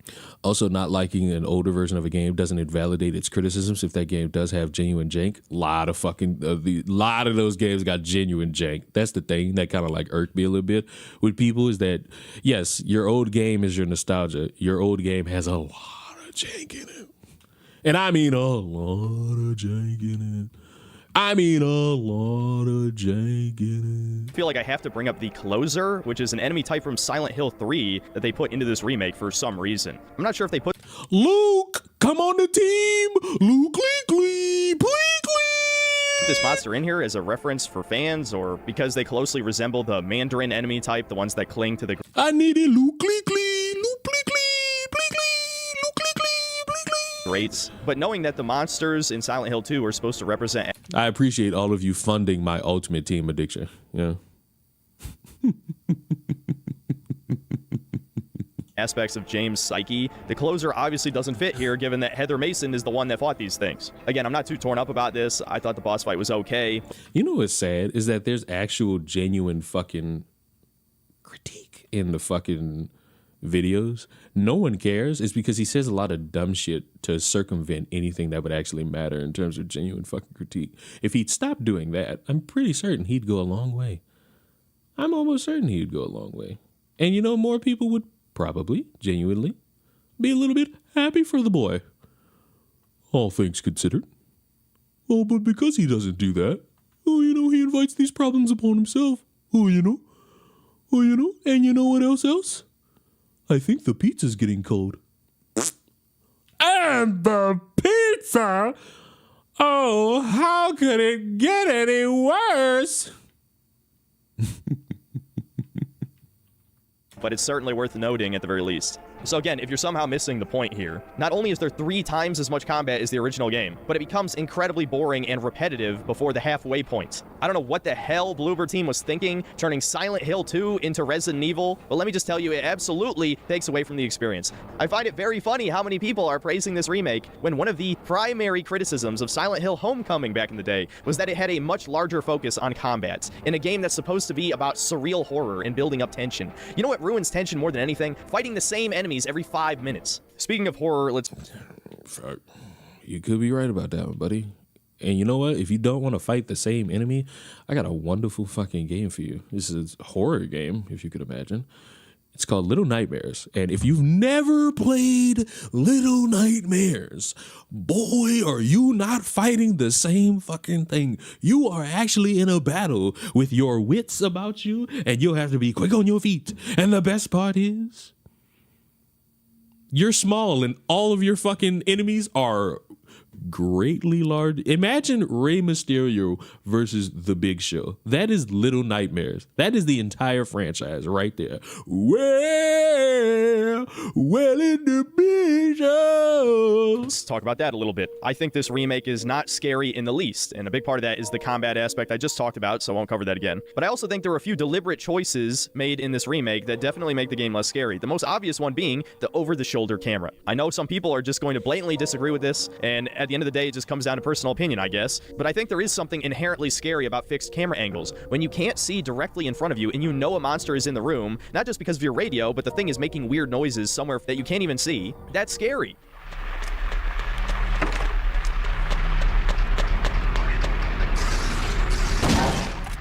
The closest this game comes to replicating something like that is hiding the mannequin enemies around every corner. After a certain point, it's just an annoyance more than anything else. As a joke, I was calling the mannequin enemies legs, and these fucking legs are my arch nemesis throughout the playthrough. Every time I'm just exploring around, gathering supplies, trying to figure out where to go, I'd get jumped out of nowhere over and over and over again. You can't do the same trick 20 times and expect it to still be scary. The lack of fixed cameras also makes several iconic shots from the original game completely ruined. I'm not going to go into autistic detail with this, but there is one... You could, and it could better help the establishing argument that, hey, you're just a fucking bitch. All you do is fucking complain about video games. You could drastically help your argument in that case. I mean that sincerely. If you were to actually fucking go into detail about your finite issues, you could make a strong case and really get people off your fucking back in regards to, he doesn't like anything. He's just a shill. He's just a good, like that could help you. It really could. It could really help you. It could help establish that people shouldn't be looking at you as some shill and they should be taking your critiques serious. And I mean that sincerely and genuinely. But the reason they won't is because you do such a hilarious, bad fucking job at media that people have to look at you and say, wow, what a fucking bigot. Obvious. Am I right, folks? I mean, come on, let's be real here. What a fucking bigot. What an idiot. Like, of course they're going to look at you and look sideways. You've given them nothing but fucking ignorance and slop. No wonder. And I say, no wonder. No wonder. This example that trumps the rest, an example that ruins the entire scene. At the end of the hospital, you'll remember that Pyramid Head chases you down a series of narrow hallways while Maria is following closely behind you. And this scene comes out of nowhere. There's basically no build up to it. It just kind of happens, and it's legitimately pretty scary the first time you play the game. In the remake, it turns into a generic cinematic slop sequence where Maria is in front of you instead of behind you. You can't even see Pyramid Head chase you, because why would you ever turn around? And because the hallways are so much larger, it removes the sense of claustrophobia, and there's a scripted part where Pyramid Head just Kool-Aid Mans through the wall, it feels so fake. This is like the ultimate gameplay example of Bloober Team being fucking hacks. Anyone who defends this part has not played the original game, period. Now, a lot of the other elements that make this game less scary are subtle things, especially things that you wouldn't even notice if you haven't played the original in a long time. A great example that some of you have probably already seen is the side-by-side comparison of the cutscene where you meet Maria inside of Toluca Prison. How the hell did they miss the point this hard? It is obvious that the harsh lighting covering up her eyes is on purpose to make this scene creepy. You know something is wrong, especially since, spoiler, you saw her die to Pyramid Head in the hospital, and yet look, she's right here. The new scene isn't creepy at all, and part of that is due to the voice acting as well, which we'll get to later. And another thing I almost don't even want to talk about because it is borderline heartbreaking, and I am not being hyperbolic here. I legitimately do not understand why they did this, is how they butchered the original soundtrack. And they didn't screw it up in the way you think, because Akira Yamaoka came back for this remake. So the music itself is still awesome. A lot of the tracks are reused, some of them are arranged, and when there's actual music playing, most of the time, it's great. Now, over the course of editing this, I did notice that there's actually quite a few rooms in the original Silent Hill 2 that have no background music, and the remake isn't quite as quiet as I remembered while I was playing it, but at the same time, I think the lack of soundtrack is used in all of the wrong places. Like I said, I'm not going to go into autistic detail on this. You could go into autistic detail. It wouldn't fucking be a negative to do that. It will never be a negative to go into detail about why you have an issue with a fucking game. I don't understand why people don't get this. If you do that, motherfuckers will look at you and think, wow, what a credible fucker you are. Ooh, ooh. They'll look at you and think that. Honestly, they will. You know, they won't look at you and think, what a libtard cuck loser. What a cuck 'em down loser bitch. It could work. I promise you it would work. All you gotta do is believe. I'm not letting that die. I'm so sorry, but I refuse to let that die. I just can't let it die. It's so fucking fun to not let that shit die. And why the fuck is this middle linebacker not in his... He could be right there and it could be fine. Okay. And you're free to disagree with me, but even when they're playing some of the creepy tracks from the original, the background music is just quieter.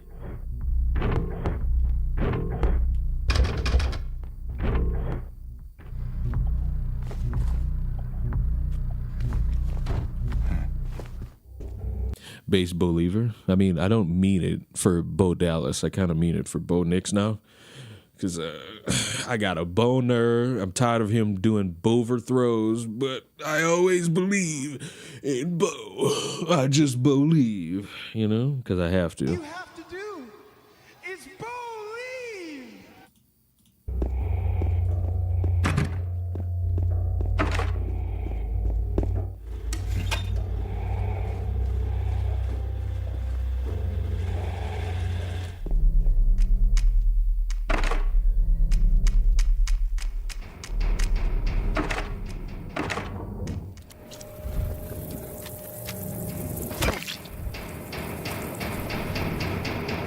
And I had all of the volume sliders maxed out, so I guess the only way to fix this yourself is to lower the volume of everything else and then crank it up with a mixer, or if you have speakers attached to your computer or something. It's just a roundabout way of saying that the volume mixing is kind of bad in this game. I feel like if the horror soundtrack was such an integral part of the experience, why did they make the music more quiet in the remake? And there's some other examples I could name of the game just being generally less scary or surreal or nightmarish in nature, like the mannequins moaning like a woman, and it's not even distorted, by the way. Yes, the enemies of Silent Hill 2 made noises when you hit them, but it still sounded like a monster.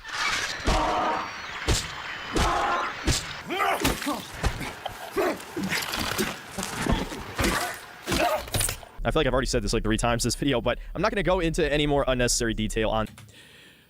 So we've established that you're a bad reviewer because you'll bitch about something, never really go into what you call autistic detail, and you will drastically, and I do mean drastically, undercut whatever logistic points you could possibly fucking have. So let's just get to the fucking meat and potatoes of the... Oh, it's right here. It's the literal next thing, the censorship.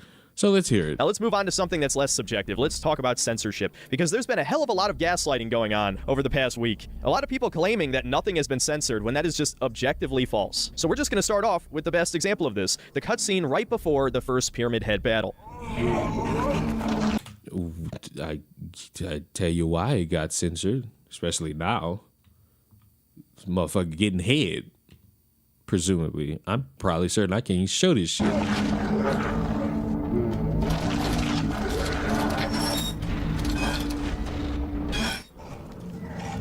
Okay, that works.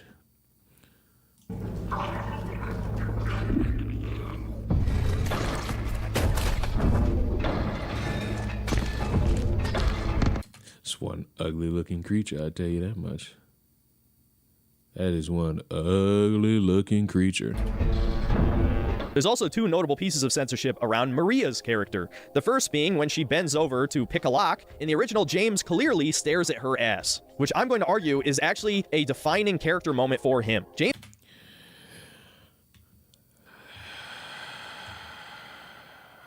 What? Sunderland is not a good person. And look, I'll just say spoilers again, even though I'm assuming everyone here has played this game or at least already been spoiled on the story. He killed his wife, but oh no, it's problematic. He stares at a woman's ass. We can't let anybody see that. People might spurg out. The monsters in Silent Hill 2 are sexual for a reason. They represent parts of his psyche. James is basically a coomer. So yes, him staring at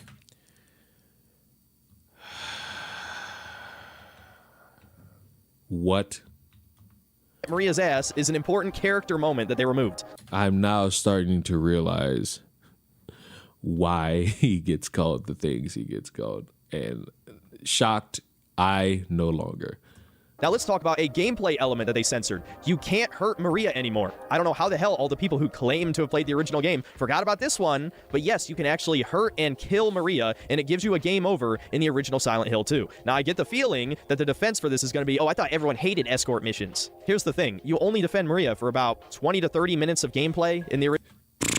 You know what's convenient about this talking point is that, you know, you only play as the deaf girl in Spider-Man for probably 5-10 minutes.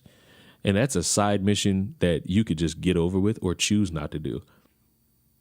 So yes, whatever critique they have for you in escort missions is valid. Original, and there's a very low chance for dying outside of the Pyramid Head chase on hard difficulty, which is absolutely infuriating, by the way. I can vouch for that since I just played the game on hard for this review. The devs obviously didn't test that part on hard mode, but that's besides the point. In every other part of the game, Maria has pretty much a 0% chance of dying, but the fact that you can kill her makes the game feel a lot more interactive, and is sort of a red herring to lead you away from the possibility that she is completely fake, like she doesn't actually exist. Clearly, at the very least, James believes that she is a real person. So because you as the player can't kill her, she's not...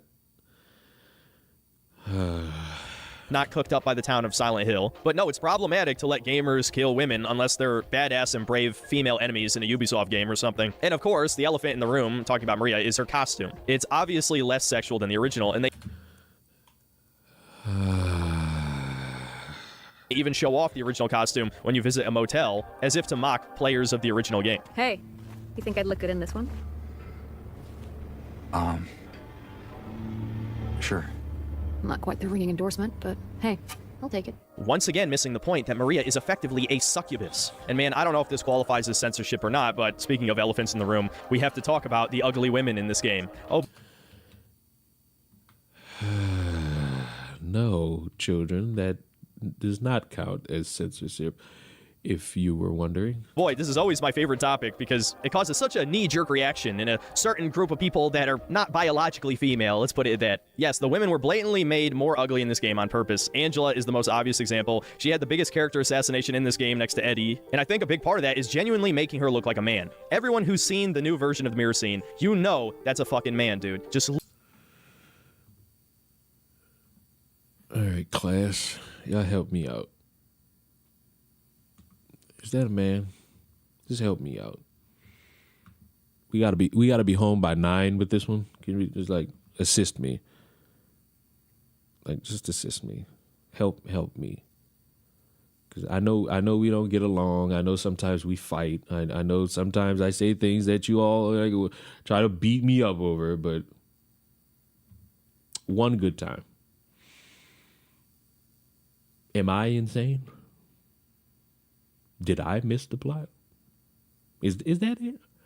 If I miss the plot, I'll be gradually upset, but overall, I'll get it. If I miss the plot, I'll get it. I'll understand. Because, and I know this is going to offend someone, and I apologize to you specifically if this offends you. ugly bitches exist. Like, I'm sorry. Ugly bitches exist, and they're ugly. It's like, really can't do anything about that. They're ugly. They are.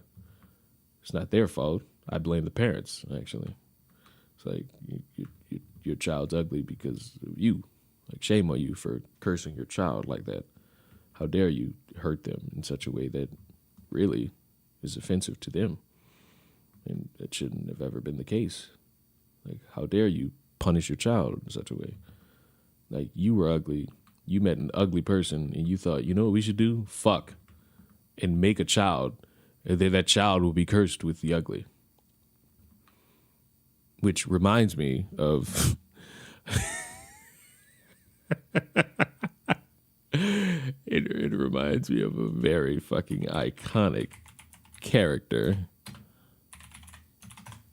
When I say ugly, it reminds me of such an iconic character. Where is it?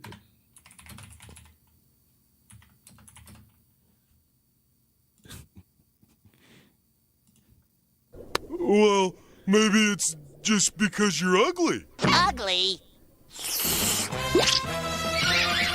You gotta be kidding me. That is the most iconic fucking SpongeBob scene ever. Fuck, rev up those fryers. Fuck, I need it. This is the most iconic fucking scene in SpongeBob history. I don't give a fuck. I'll argue it to the matter of fact, let me just screenshot. I'll find a purpose for that one day. This is the most iconic fucking SpongeBob scene. I don't give a fuck. You gotta be kidding me. You gotta be kidding me. Women put up with the ugly men all the time and moan less than this guy. Rights should be taken away. I'm struggling to figure out whose. Maybe it should be mine for listening to this shit. Like, maybe I don't deserve rights. Maybe me consuming this type of media has damaged me overall. Maybe I'm hurt. Maybe I am hurt. Maybe I am damaged. Maybe my therapist from all those years ago was correct. Or maybe ugly. You gotta be You gotta be kidding me. I don't give a fuck. That shit is hilarious. That shit is fucking hilarious, bro. On everything I stand on. What a fucking time to be alive, bro. You gotta be kidding me.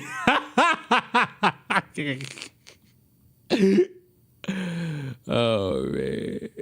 You could tell I'm kind of winding down just a little bit. Look at that face. That is not an ugly woman. That is an adult male. And look, obviously I was being incredibly immature during the streams. You may have seen a clip making a reference to our boy Sargon back in the day. Go ahead. Say it. Or you could just force me. Like he always did. Bitch, don't flatter yourself, please. I wouldn't even you. So, now we get to the funny part. The reason why this guy had to fucking stress to you that there's the potential that the channel will be gone is because, unfortunately, for anyone here who might be a fan, and you know what? The fact that there's 52 people, we can all be secret about this. You won't snitch on me. The unfortunate part about gamers, some of them have the most legitimate fucking critiques that you could muster. They do. There are legitimate critiques that gamers have about the landscape of video games, how the gaming industry has changed, maybe even how the gaming industry is a little bit unfair towards a lot of motherfucking gamers. Legitimate fucking things to say. Legitimate. That's a legitimate fucking concern. You feel as though you are being disrespected. And there are people out there who have eloquently illustrated how they feel. Then there are these motherfuckers.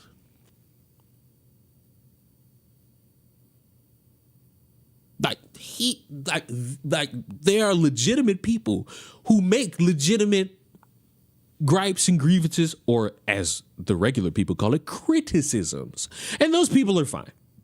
I'm not talking about them. And the reason I have to specify that is because when you sit there and you make fun of these incel losers, all of a sudden everybody thinks they're an incel loser. No. This is a grown adult male operating as a 12-year-old, basically finding out about cooties for the first time. Hello, what's this? What's this? Since I don't think Turkey Tom's hit piece against me disguised as an Andy Pants video deserves a response, feel free to check out what the EGAD short exposing Tom's obvious hypocrisy. Looks like yet another case of a troll's remorse from a guy who cheated on his girlfriend. Well, obviously I don't condone cheating, but I also don't condone like random incelness for some fucking reason. So, you know, guy being an incel loser, hey, he cheated on his girlfriend, seems like another case of me proudly saying you're both pieces of shit. Ava Chris Tyson, formerly... But what is this video you speak of, good sir? Hit piece disguised as Andy Pants video? Where is this? The worst true crime channel? Nothing's beating that one chick. Y'all know what I'm talking about. The iFunny criminals...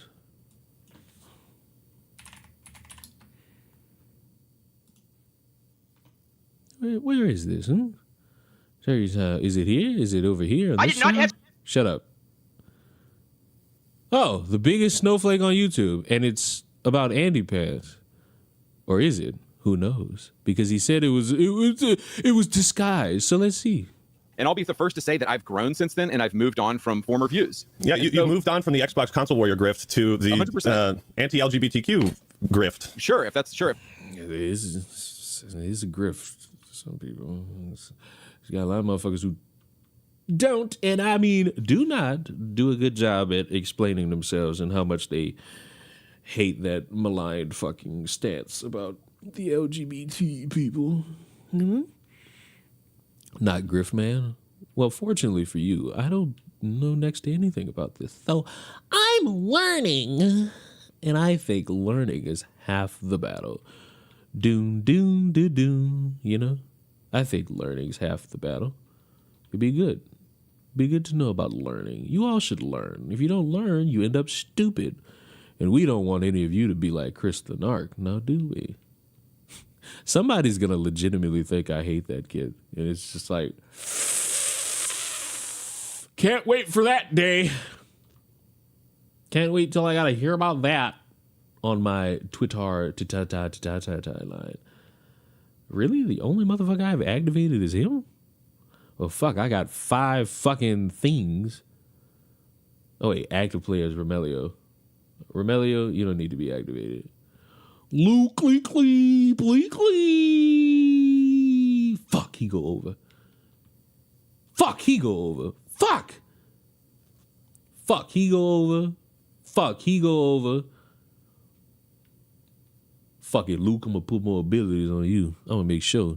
If that's what you want to call it. Bread tuber. The word has basically become a slur for me at this point, due to how people like Nick is not green, Ethan is online, Xander Hall in Praise of Shadows, and a lot of others. Both those are people who are really ugly. Ugly? You gotta be kidding me.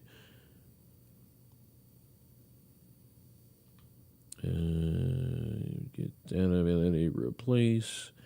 And that should be the third one, right? That should be 3. No, what the fuck? Nobody should be upgraded. Oh, it's because Luke, please. From this genre of leftist creators act, you know, from being generally annoying to pushing false allegations to being just generally detestable people who are completely victim to like internet brain rot. I hate these people. But I've noticed a trend recently where people from the other side of the aisle are behaving a lot like these dudes. And I feel like they're kind of, I don't know, they're kind of getting away with it. Take Synthetic Man, for example. Synthetic Man is a game review YouTuber who would probably call himself alt-right or far-right. He's one of these dudes who talks about wokeness in video games a lot. And there definitely does seem to be some kind of push from some companies to shove as many gay and trans characters in games and media as possible because they think it will make them money. Now, as of late, it doesn't seem to be working out. The abundance of gay minorities in any property is not enough to save it from its terrible quality. But Synthetic Man has kind of a different perspective. You see, even for media that is widely revered and respected and loved by critics and, you know, the audiences alike, he tends to have a big problem with it if there's a black person that exists. Because to him, if a black person exists in media, that is propaganda. Even more funny, because if you know anything about marriage statistics, you would know that white... Now, I believe this is another take that got him into some hot water. Because it's like, you brought up marriage statistics. What game did he bring up marriage statistics in? I drastically fucking forgot because it was stupid. Like, the take was ungodly fucking stupid and wasn't warranted. You talking about a video game bringing up marriage statistics. Why? I'd argue it's gay. Gay! Male, black, female actually has the lowest divorce rate. It was Fallout. You're bringing up divorce rates in interracial marriages because of Fallout. Like, the haves and the have-nots here are having and have-notting like a motherfucker right now. Like, they having and have-notting like a motherfucker right now. Like, why? It's an important thing to talk about. Really? Is it though? Is it really? Or are you just saying that to capitulate, to feel good? It's cool if you do. Like, it's cool. It's cool. You're still not based or red pill, but yeah, it's fine. It's fine that you have these opinions and whatnot. They make you feel good, whatnot. You know how fucked I gotta be for me to fucking sit here and put abilities on my kickers. You know how fucked I gotta be. Which beatdown was worse, the Denver versus the Saints or the Lions versus the Cowboys? I mean, based on football analytics, you know how people discuss it, they'll bring up the Cowboys because the Saints, not really a good team because of the thousands of fucking injuries they got. But if you asking me personally, of course it's the Denver Broncos because the Denver Broncos, and they beat the fuck out of the team I hate the most. But if you're thinking about the grander scheme of football, people are going to say it's the fucking, it's the Cowboys' loss because people still ride the pine of the fucking Cowboys. And I just wish they'd fucking stop. And you know what's crazy? I legitimately walked into that fucking game thinking, Saints going to win.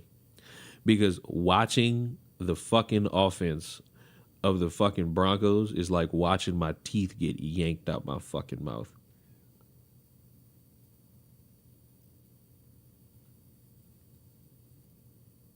It's like watching my teeth get yanked. It's like watching that team physically hurts the back of my neck. It just sucks. It sucks. I hate it. It sucks. I don't like it. Libtard cuck media. You know what's crazy? I have not played one fucking game. I have not played one game. I've just been in the auction house, in the marketplace, having the time of my life, making sure I get the cards necessary. And I have. I got both of them.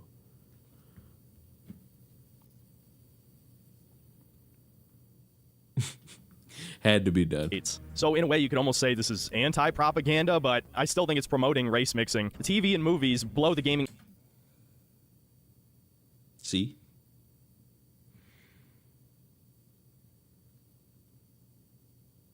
industry out of the water. Basically, See? It's like, what am I listening to right now? I'm listening to the manic rambles of a guy trying.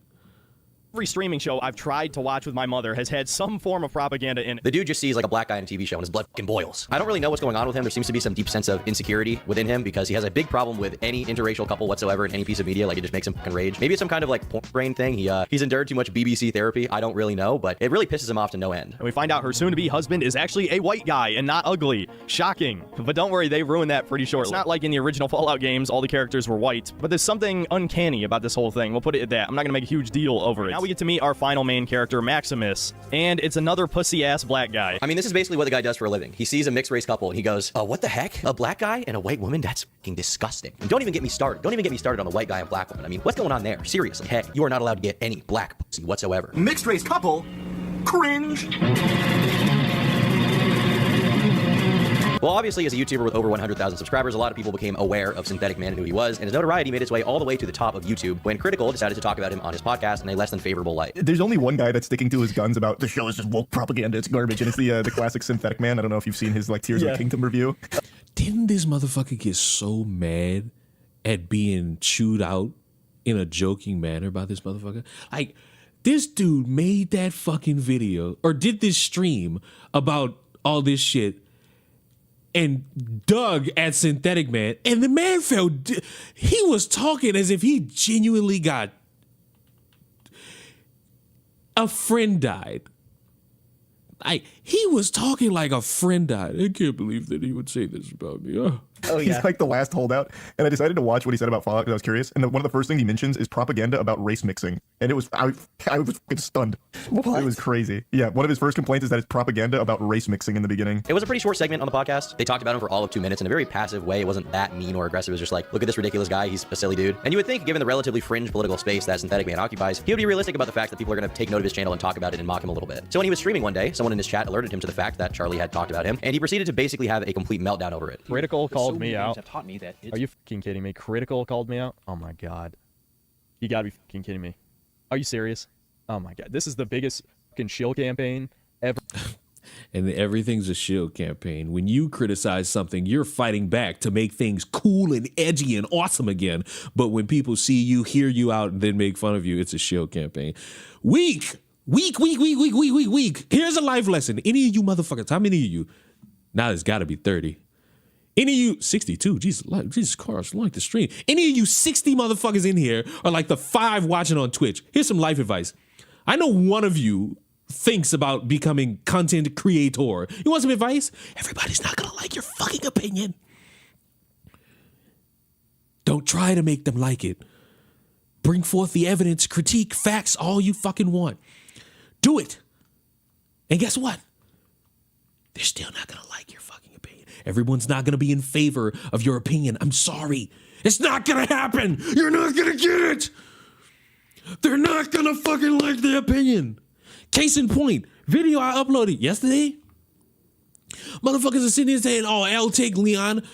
How dare you not side with the people following a motherfucker in the neighborhood?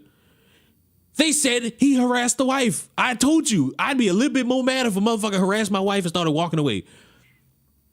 I wouldn't just be following. I wouldn't trail him either. I wouldn't be right next to him. Because what if he got a gun? And guess what? If he not giving you information about himself, good. If I'm in a neighborhood, whether if it's my neighborhood or if I'm just walking, and motherfuckers start following me saying, who are you? What's your name? I'm not giving y'all shit. I'm not telling you shit about me, nor who I came to visit. I don't know y'all.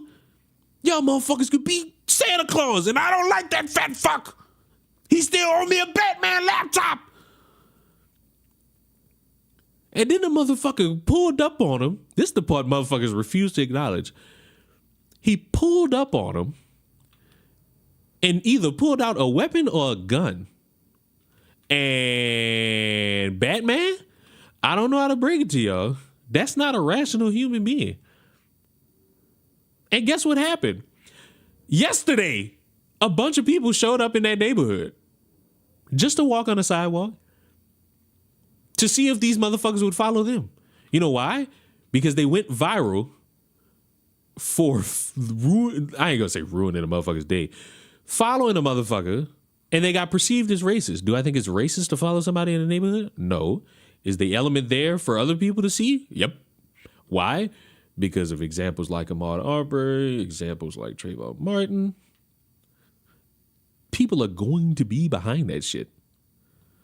And people are going to want to fight back against what they perceive as injustice. And listen, do I think that those people should be going looking for a fight? No. Do I think if you want to stand for something, you make a point? Yep. And I think if a motherfucker gets harassed by a bunch of people demanding to see some identification, I do think you could protest by being on the sidewalk. Should you be knocking on motherfuckers' doors? No. Do I think they did that? No. Unless I see video of it, then I would say, hey, dumbasses, you're not helping. You're making it worse. I'll instinctively say, hey, dumbasses, you're making this hilariously worse. You're not helping. You're hindering the worst way possible. Fuck me. He got that wide open bullshit. Multiple cars following him. I think it was 2. So it is technically multiple. So I don't think it was a good idea for them to follow him. If your basis is, he harassed my wife, why are you calm about that? You lose me being that calm about somebody harassing your wife. Now maybe it's, hey, did you do this? And that would be a strong element and a strong fucking point. But overall, I love and hate when things happen and people question them being a hoax. He lives in the neighborhood. He says he's part of the community. The mom came out and said, that's my son and we live in this neighborhood. Oh, how come your neighbors don't know about you? I don't know if you live in this world, but everybody's not somebody you want to bond and talk to. I know one thing. If I move into a neighborhood like houses, I'm not talking to my fucking neighbors. I'm gonna be posted up in my fucking house naked. The fuck? And that's gonna be my business. I'm gonna be in that motherfucker naked. And I ain't gonna lie to y'all. Y'all niggas like being street justice warriors over the computer, which is why tomorrow is gonna be funny as fuck for me. Because I'm uploading that fucking video about that lady who everybody was lying about saying I was just praying. Well, I can't wait to see these fucking defenses. And look, we can have a conversation about the length of the sentence being 3 years. I'd argue that is a little bit too much, given that they got rapists that can go to jail for less time. But LOL. We can have a conversation about that. That would be fair. But these motherfuckers who's running around saying all she did was pray at an abortion clinic. She's a hero. She stopped a murder. Ooh, I'm gonna need you to get the citation, please, because that's not all she did. If that was all she did, I'd be on y'all side. But that's not all she did, so I'm not on y'all side. Also, just because I'm petty, y'all know that defense is supposed to apply for everything. So when y'all make that complaint and y'all say, how dare this happen? Y'all know now y'all supposed to agree with the BLM rioters not facing any consequences at all. Oh, well, that's different because they vandalized property. What do you think this woman did? She violated the FACE Act, which is obstructing people from entering buildings. She crushed a woman's hand. So, she injured somebody. So, violated somebody's body by injuring their fucking hand. She was calling motherfuckers murderers just like off the rip. That's pass interference. Fuck! She was calling motherfuckers murderers off the rip, which is also not praying. I don't give a fuck if you view it as the truth. That's not praying. It's not a woman to defend. I do love that it all started because she recorded her husband saying, the Kamala Biden campaign, they're making me a single father. Huh? What a drastic thing to say out loud. Of all time. Like, Amazon's got to be paying these fucks. You serious? One common thing for people like this is the conspiracy angle. You see, anytime someone disagrees with them or just calls them retarded, the instant response, instead of engaging with the content or engaging with their... So we're at the 4-minute mark of what is a 32-minute video. And Synthetic Man has been brought up in this one moment and will be brought up again in like the next couple of seconds or the next minute, the next 3 minutes. And then we move on to the meat and potatoes. So this Andy Pans video disguised, which was the disguise to bitch about Synthetic Man the whole time. 7 minutes out of 32 minutes in the video. Yeah, bro, you weren't really that much of the talking point. You were brought up, but it wasn't a synthetic. What did he call it? What the fuck did he call it? Bring it up, bring it up, bring it up, bring it up. Wow, I can't spell. I typed in synthetic man or ma'am, which could fit. Bam. Shut up. Since I don't think Turkey Tom's hit piece against me disguised as an Andy Pants video. You know when you say it's disguised as something, here's what I think. You have a thumbnail with certain individual and then you spend the entire video talking about another individual. That's a video on you disguised as something else. This is not that. This was drastically not that. It is main point talking about you shill YouTubers on the right, with the main motherfucker being Andy Pants and you being like the introduction. So, no. Talking points is to accuse the opposition of being paid off. Critical couldn't possibly have just seen his video and thought it was dumb and just criticized what he had to say. He couldn't have possibly wanted to make fun of him of his own volition. No. There has to be some greater conspiracy where he's being paid off. You know that relatively normal milquetoast YouTube guy who's notorious for having like the most milquetoast takes of all time because he's so fucking normal and inoffensive as a person? That guy could not have possibly seen the video and thought, hey, this is kind of silly. No, he has to be personally paid off by Amazon to talk. It's a very convenient excuse, though, and it's an excuse levied by a bunch of people who drastically, and I do mean drastically, want everything to be, hey, everyone hates me because I'm the one spitting the truth. No, you're not spitting the truth. You're just saying dumb shit and people are laughing at you, or you say some shit YouTube doesn't allow and they get rid of you. Because as much as you motherfuckers like being against censorship, you're perfectly fine with shit being censored if it's shit you don't like. Talk about it. For 2 minutes on a podcast, they got no more than 120,000 views. Now, you would think that at some point for someone like Synthetic Man, the approach would turn from personal insults to talking about the arguments at hand. I mean, shitting on people is funny, making fun of them is funny, but there's got to be something there, right? But no, instead, he just pivots from this being about Charlie being an Amazon shill to how he's a sellout in general, and then he decides to pull some personal insults out of his ass. Yeah, this is a 26-minute clip of him rambling about fucking movie reviews, and he says, I'm ashamed of my past self. This is the shit. This is the guy shitting on me. You gotta be fucking kidding. Critical is the biggest sellout on this fucking platform. His word is worth nothing. Literally the most like normie, zoomer appealing, milquetoast, like sucking off. What a fucking whiffed fumble, bro. Like what a whiffed ass fucking fumble. Every fucking normie ass opinion. Like fucking it's disgusting to me that I used to watch his channel because he used to be kind of funny. Now we have rewatched some of his old videos and they haven't aged perfectly. But greed ruined these YouTubers one day ago. Coming from him, you fucking scum. I'm glad this man got cheated on. His girlfriend got tired of his tiny penis and left him. I mean, W insults. You're winning the conversation, buddy. Keep at it. I gotta keep it in. I don't even know where this came from. I don't think there's any proof or narrative anywhere that Charlie got cheated on, so I'm not really sure why he's saying this, but even if he did get cheated on, I fail to see how that like invalidates his arguments. If anything, that just kind of makes me feel bad for him. Correct me if I'm not parasocial enough. Isn't he married? Isn't he married? I could be drastic here. Also, dick pic. But isn't Charlie married? Correct me if I don't know your YouTuber lore, everyone, but he's not. Oh.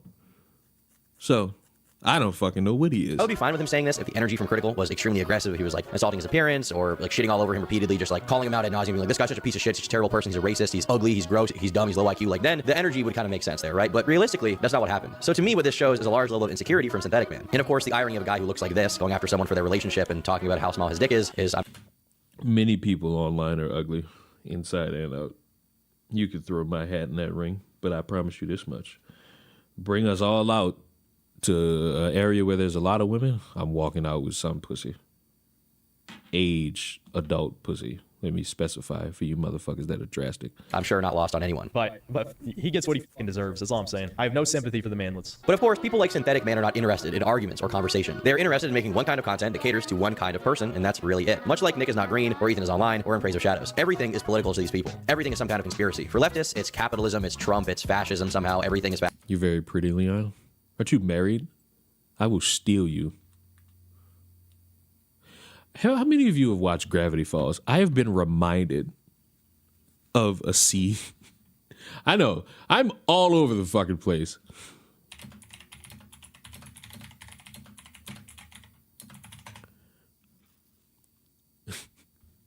I'm gonna play this with zero context attached to it.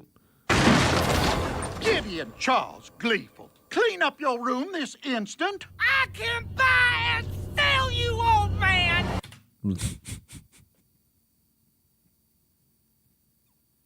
Imagine this motherfucker telling you, I can buy and sell you. You're too young for me, Leon. But you nothing. I saw a fucking iconic ass fucking TikTok. Motherfucker saying, oh, you very cute. Bro, she's old enough to be your mom. I said what I said. Fuck. What you want me to do? Them MILFs and them grannies could get it. Y'all out y'all fucking mind. Let me stop. Fascist. Meanwhile, for Synthetic Man, it's the woke people or the Jews or whatever. Let's say hypothetically you were trying to create a race of mongrel slave people with double-digit IQs. Hey, yo, what the fuck? While you believe you're the best ever, you're God's chosen people, right? And this brings us to Andy Pants Gaming. Now, So that's the end of Synthetic Man. So no, it wasn't a Synthetic Man video disguised with Andy Pants as the title. You were used as the buffer. Remember what I said about how people don't. There's money to be made in people who don't do research, because they'll just believe what you say and that'll be the end of it. And I'm sorry that some of you want me to be that. Like, I know you look at me and you see me as so awesome, and then you fucking see that I barely fucking do anything to dissuade you or to fucking take your money or to fucking play with your attention spans. I just state my opinion or state a fact and back it up. Then I say subscribe and I leave. Like, I know y'all want me to fucking clickbait the fuck out y'all and just have like the shocked face in every thumbnail. It's like, no, I can't do it. I'm too old. It's a young man's game. Oh no, it's not a young man's game. It's a grifter's game. It's a grifter's game. I hope y'all live with it. I hope y'all happy with it. My bad, bro. I can't live that. It's a lot of shit just to live this here lifestyle. And I just can't live it. I can't live that lifestyle. I'm sorry. Can't do it. I can't lie to you motherfuckers for profit. I can't prey upon your insecurities and tell you a bunch of shit that I don't believe that you could consider dating advice. I just can't do it. I'd just rather talk to y'all real and go the fuck back to sleep. That's all I can really do. I'm sorry.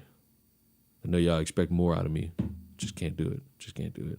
Andy is a guy with 160,000 subscribers on YouTube. You can see his banner there is the Giga Chad picture. It's a real classic, okay? He's strong and shit, okay? He's based. He's red-pilled. A lot of his videos are about anti-woke stuff being put in video games. He's got titles like Who Killed Masculinity in Games and Why Are Video Games So Gay Now? And at one point, he decided to create a video about the Act Man, who's another game reviewer who I'm sure a lot of you know. So with every new video I make now, I'm like, probably going to get canceled after this one. Oh, well, here we go. Now you can see at this point, he's already kind I appreciate that you're the way you are. It's because I'm from New Orleans. That's really it. If it wasn't from New Orleans, I'd be one of you cuck libtards.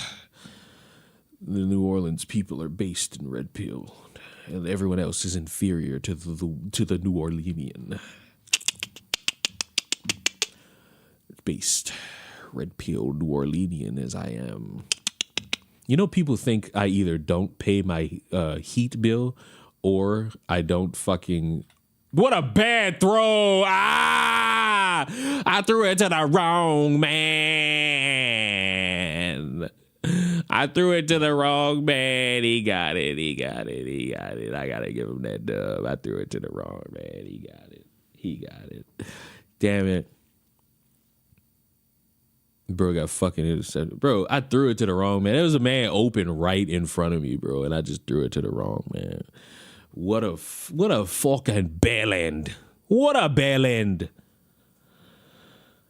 Really disappointed in you, Leon. I mean, facts though, bro. It's just like you don't get it, bro. Like, I'm so fucking sorry, bro. That was a monstrous ass fucking whiff. Like, it really was. It was such a disastrous fucking whiff, bro. What a disastrous fucking whiff. Oh, look at my memberships.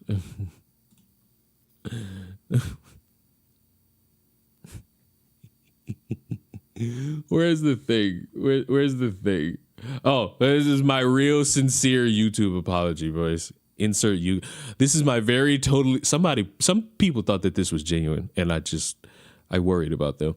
This is my very totally real serious apology to my audience. I didn't make a video with limited information fast enough. I know you expect that from me, and I'm sorry I didn't record something with limited details. so I can profit off of you all not doing research like other YouTubers. Apologies for having respect for your time. How dare I? How dare I have respect for your time and realize that your time is valuable? I'll do better to start clickbaiting you and use the shock face in every thumbnail. Insert ukulele noise. The ukulele noise is the thing that sells it. Kind of planted the seed in people's minds right from the jump that he's based, and what he's about to say is what everyone's thinking, but no one else will say it. No one else is willing to say the truth about the Axeman and the woke agenda conspiracy behind it that's going on. Have you noticed these three creators never call anything woke? And if they do, they're making fun of you for using the term. Have you noticed they never talk Yes, because the word has been bastardized to the fucking ground. about the obvious uglification of women in games the past few years? Have you noticed they never talk about the LGBTQI? Very totally real. You know what's crazy? I said that shit and motherfuckers was like, Leon, you don't have to apologize for any of this. And motherfuckers actually believed me. It's like, oh no, you're too far gone, buddy. You can't have fun in any capacity. You don't know what fun really is, and I'm so sorry for you. ~7 community and how they basically run video games right now.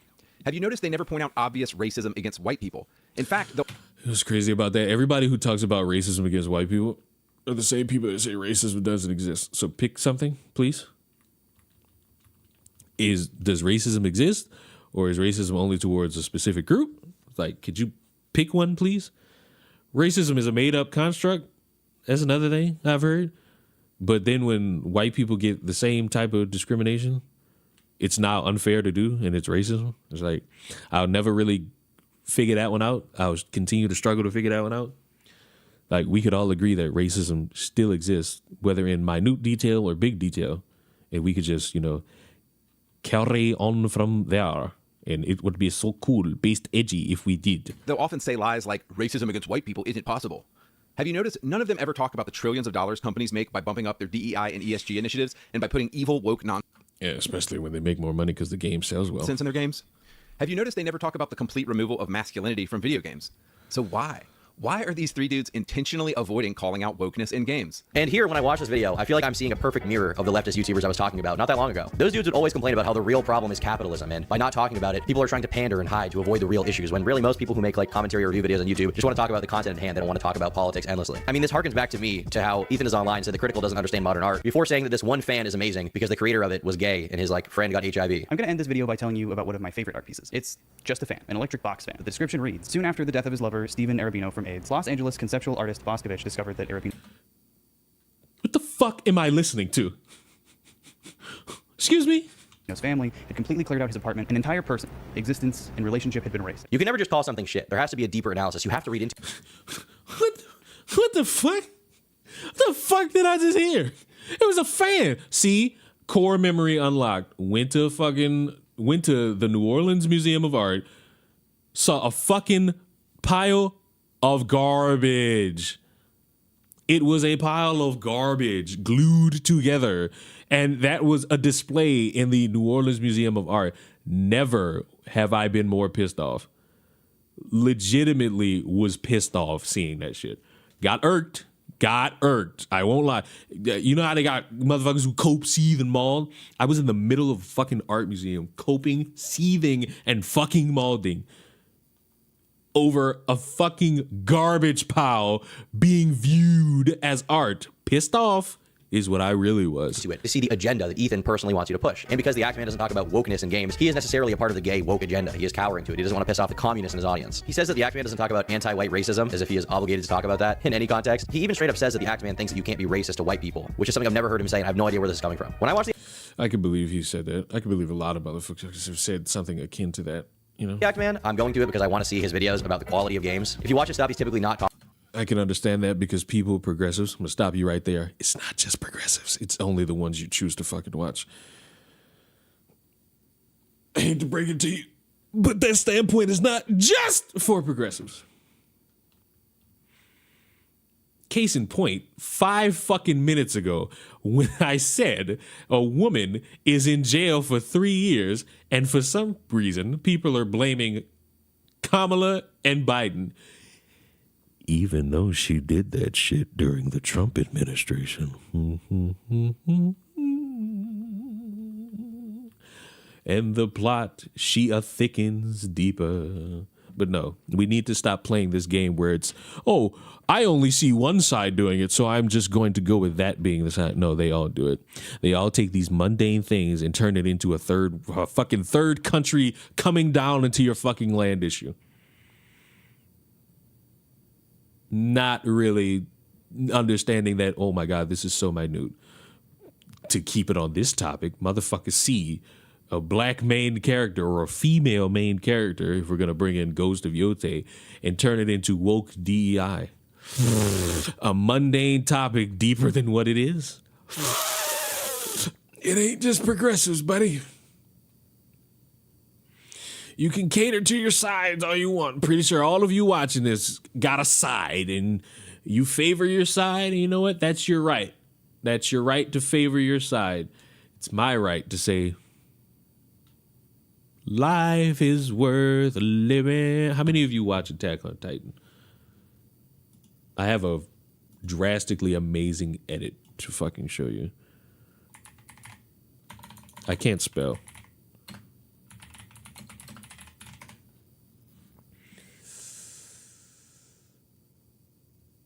I'm gonna play this for my own ears, and I don't care. Fuck the copyright. That sounded like a moan. Not even gonna fucking be drastic about that. That sounded like a fucking moan. I won't sit here and even distract from that fact. Where's the fucking thing? Swept away on a stone.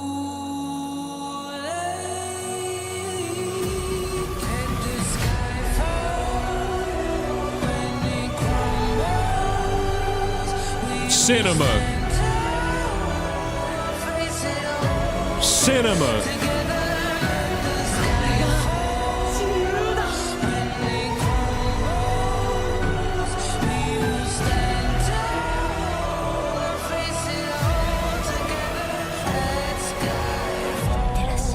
Do you realize that I heard this shit in the middle of the fucking night? I'm talking 4 o'clock in the morning, middle of the night. I mean, that's basically about to be daytime. And I fucking got up out of my fucking bed and started planning my attack. Ending still kind of bad. Not as bad as the other shit that's ended. You know what makes a lot of shit worse for you? Or for me and for anybody? Is that we get hyped up by other people who have no concept of storytelling and can't really tell a good story. Do you know how many motherfuckers wanted Aaron to still be on like the parody island running the ship from underground? That would have been convoluted as fuck. I enjoy, if you put a gun to my head and told me pick which one was the better ending, Attack on Titan, My Hero Academia, JJK, Demon Slayer, I'm going to say Attack on Titan. Now, that's not to say there isn't significant problems with Aaron essentially failing his task because the cycle of war continued anyway. So he kind of did fail.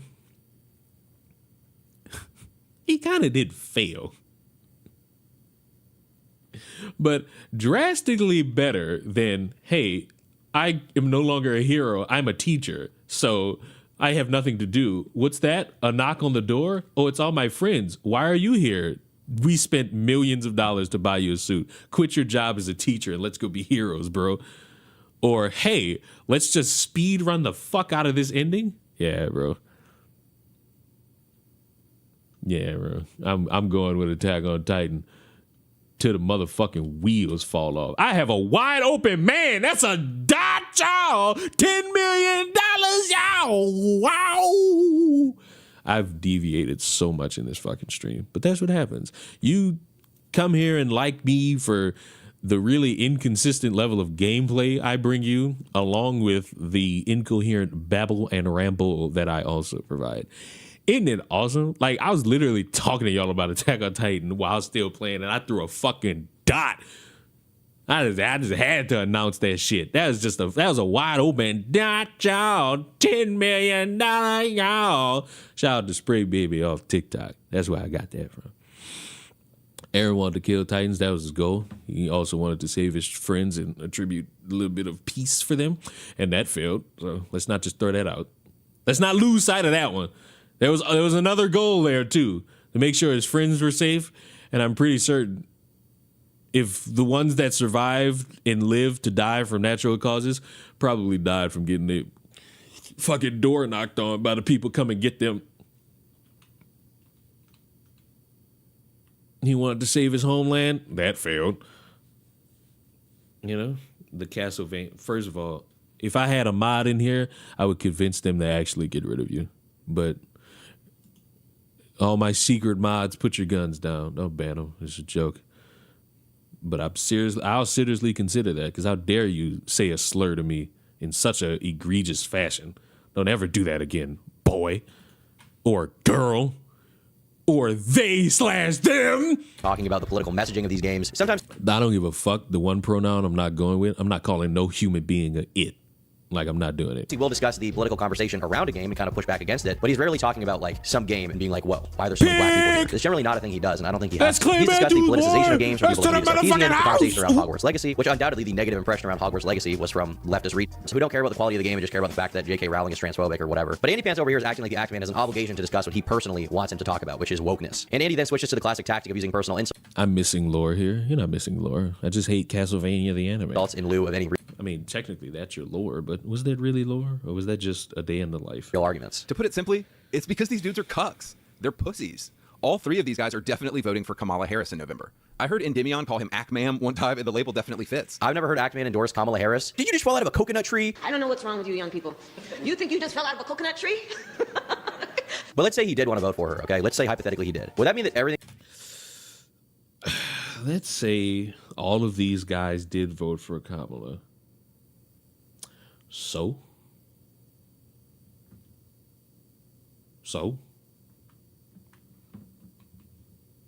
What? You thought there was more to that?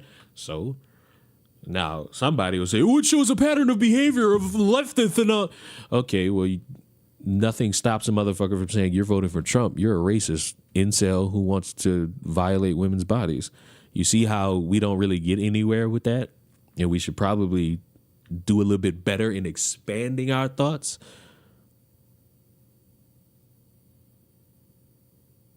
Like, could we expand our thoughts on that? Let's be real. The people who doxed and harassed people for playing Hogwarts Legacy because how dare they support J.K. Rowling, that was stupid.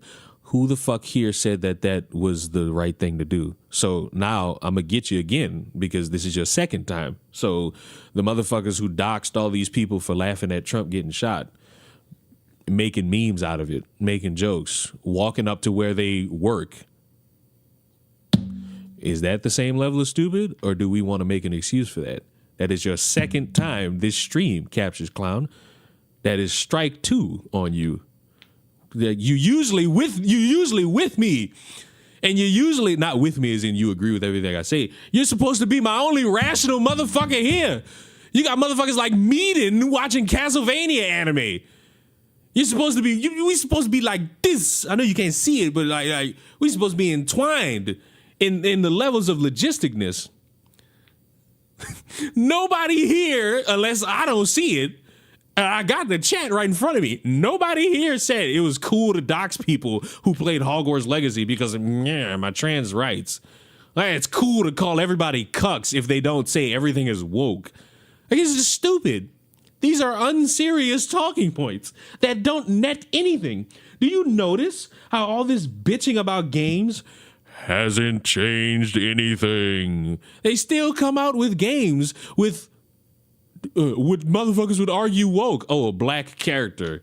Oh, a female protagonist. This is why all the good shit back then couldn't come out now. Kim Possible can't come out in 2024. It can't. It can't. And guess what? Here's the real issue, movie aspect-wise, TV show aspect-wise. If the shit was actually good writing, you wouldn't have these complaints. But because it's not good writing and people have a weird fixation on blaming the fucking writers and not the fucking executive producers, you miss out on actually critiquing shit. And you ignore the good TV that's out there. I'm still trying to put you simple-minded bastards on Abbott Elementary. They in a, what, third season? Still goated. Like, what the fuck? Usually shit die off at this point. Doxing is bad across the board. Racism is bad across the board. Not seasoning your food is bad across the board. I would argue if you're, I'm not going to bring up PG. Fuck it, I'll bring up PG. Only eating food where the seasoning is just salt? Bad across the board. I always wonder how we got here. We got here by a bunch of people wanting to be validated by the opinions that they spout and nobody daring to criticize them, because you criticize them, you hate a specific group of people or you want to see a group of people cast aside.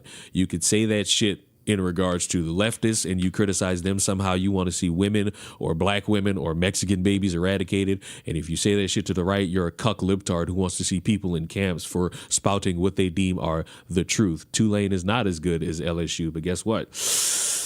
Don't give a damn. And also Roll Tide, motherfucker. What else was I about to say? The phrase fact checking has basically become a liar's version of the N-word hard R, because it's funny how motherfuckers have such an issue with the truth that when you punish a liar, it's somehow a slur to them. And listen, I'm not talking about, oh my God, look at that zebra. You turn around, it's a duck. I'm talking about information regarding the election, information regarding finances, information regarding crime. Misinformation should be checked. Notice how I did not specify a political party. If you get your panties in a bunch because I said motherfuckers should face consequences for lying about important information, then you are a liar who I'm not trusting with anything. Yes, your leftist news organizations should be facing more consequences than what they already had. Yes, these dipshit news organizations on the right should also be facing consequences. And they have, and they should be facing more. You've had these organizations be sued. You've had them being found liable of wrongdoing. You've had them settle and pay people they've lied about. This has been a thing. You don't know about it because you don't pick up your phone and do research past going on Twitter and watching fringe motherfucker lie to you for 30 seconds on the dollar. Remember when J.D. Vance went to that restaurant and there was a big uproar about it and all the customers were spouting bullshit? And J.D. Vance, let me say it again, J.D. Vance, the guy who they went there for, went in the restaurant, talked to the owner, settled everything, walked out of the restaurant, and didn't say, this woke leftist bitch didn't want you, the American people, in her restaurant. No. He went out there and said they were a little bit nervous. You know, it was a little bit of a miscommunication, and it was all fine and dandy. And left. These motherfuckers ignored what J.D. Vance said and said this happened because the owner's a woman. Hello? So we calling your Republican vice presidential candidate a liar? Well, that's a fun segue into the dogs and cats thing. Oops. But then when you debunk that, the broader conversation should be about immigration. And then motherfuckers tell me, oh, you shouldn't focus on the small detail. The small detail is what gained the traction. The small detail was what was being promoted. But when you can't back it up and motherfuckers come with information to shut that shit down, all of a sudden it's, we need to focus on the broader aspects of immigration. That should have been the focus from jump. Now you have less people caring. Because you opened with something stupid. Like, y'all don't get it? That's why politics is a fucking joke. It's why it's a joke. It's a joke. Dweebs. Everything he says is dumb. I don't really think so. In the same way that just because someone votes for Trump doesn't mean they're like a racist or a fascist or whatever. I let my biases get the best of me. Yes. And at least you have the balls to admit it. You have a bias. You favor the right. And guess what? Perfectly fucking fine. There's somebody in here, they ain't gonna admit it, that favors the left. Guess what? Perfectly fine. The only thing I'm going to chastise you motherfuckers about is your inconsistency. That's it. I don't have a political party for you to join. I would push that. But because politics is this muddied water dick suck game where people get into power, barely solve anything because at that point their job would be mundane and useless at that point, you're not really going to get anywhere, no matter who runs the Senate and the House. You notice there's still issues. No matter who's running the Senate and the House, there's still issues. Shit could have been done already.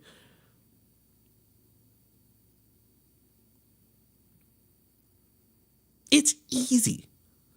You can have your biases. Cool. Admit when your biases get ahead of you. Be like Capture's clown. I hate to break it to y'all. Leftists suck. Righties suck. Libtards suck. Conservatives suck. Right-wingers suck. Left-wingers suck. Trump sucks. Kamala sucks. Get ready to pay taxes next year anyway. The fuck? Literally, the fuck? Get ready. Get ready. And guess what? A motherfucker gonna hear that and still be like, I don't like the fact that he just said that. Tomorrow, I shit y'all not. I'm a fucking say what I gotta say about that lady. I'm gonna say how that motherfucker shouldn't have went above and beyond.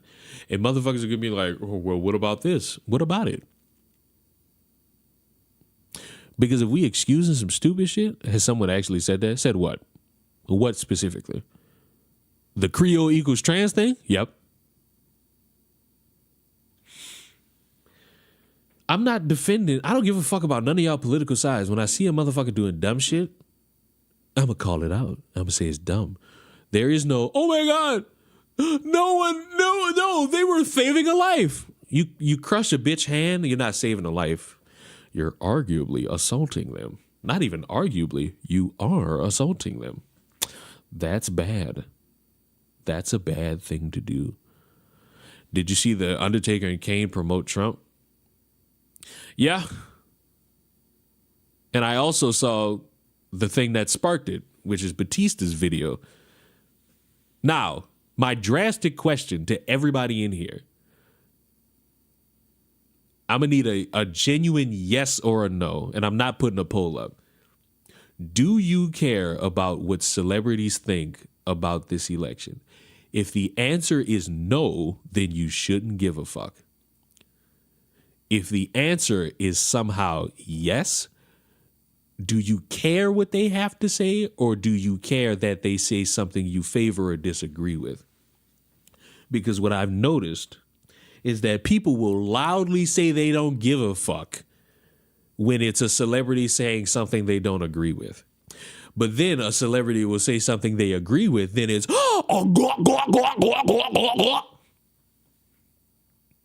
you know what? Let's deviate from this turkey time video.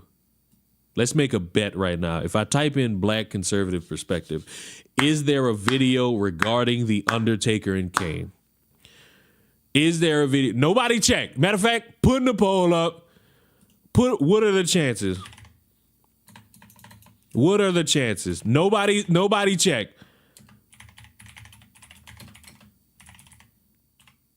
No one check. No one check. I'm not checking. I'm not checking. I'm putting the poll up. I won't care unless they honestly say something stupid. Like, for example, Asmund Gold. Asmund Gold says some dumbass shit about the Palestine thing. And he's dumb for it. And he deserves to be mocked for it. These are the same motherfuckers that want streamers and content creators and influencers to drop what they're doing, which is streaming video games, watching movies, any of that shit. And they will sit there and say, hey, more people who are not experienced in the craft should be speaking about this. They don't give them any information to look up, no research, no nothing. Just speak about it. And then when these motherfuckers do what Asmongold did, which is say some dumb shit, motherfuckers all of a sudden is like, what the fuck are you doing?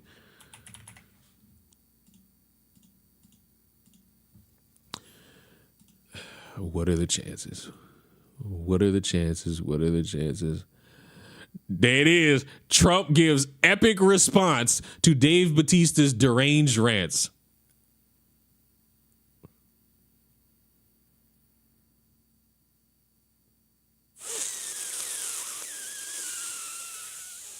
Now, let's just see the preview.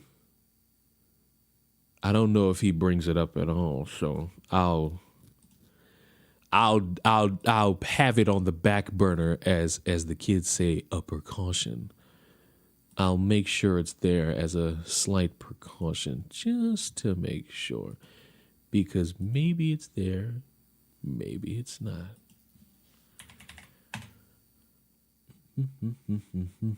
Hassan said the Tibet deserved to be genocide. Yep, he's dumb as fuck too, and he needs to be banned. He needs to be facing the same suspension that Asmongold is going through. Asmongold sat there and said some verbally dumb shit about Palestine. And there was a group of Twitch streamers saying dumb shit about Jewish people. They deserve to be banned too.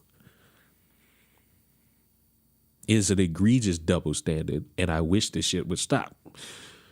What am I looking for?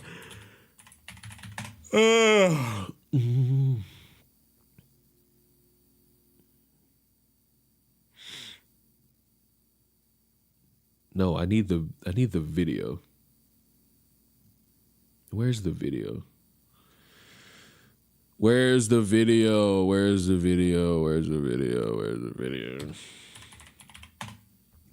Hassan was pushing terrorist propaganda to his friend. Yes, correct. And again, should be banned. Should be out of here. Just plain and simple. Plain and simple. You know what? I ain't gonna say out of here. What I'm gonna say is he should be in the same punishment category as Asmongold. What the fuck? Where's the one that I watched? Because what I'm seeing on YouTube isn't it. Here it is. Oh, I guess I gotta fucking save this. I gotta save this and sync it to my fucking thing. Hold on. Give me a second. Republican roast CNN host for melting down over Trump telling story about Arnold Palmer. I ain't gonna lie, I didn't hear the whole story. It sounded like bullshit. It sounded like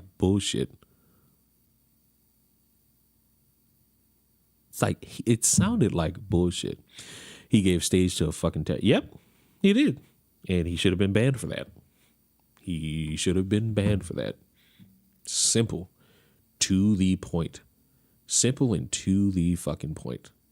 No ifs, no ands, no ass cheeks. Nothing. Nothing is a negative for me. I think it should be happening. I think he should be banned.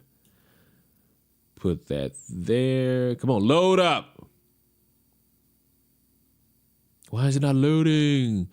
What the fuck is October 7th? Wasn't that the day that all the stuff happened? Donald Trump has ever done. Shut up. Hold that thought.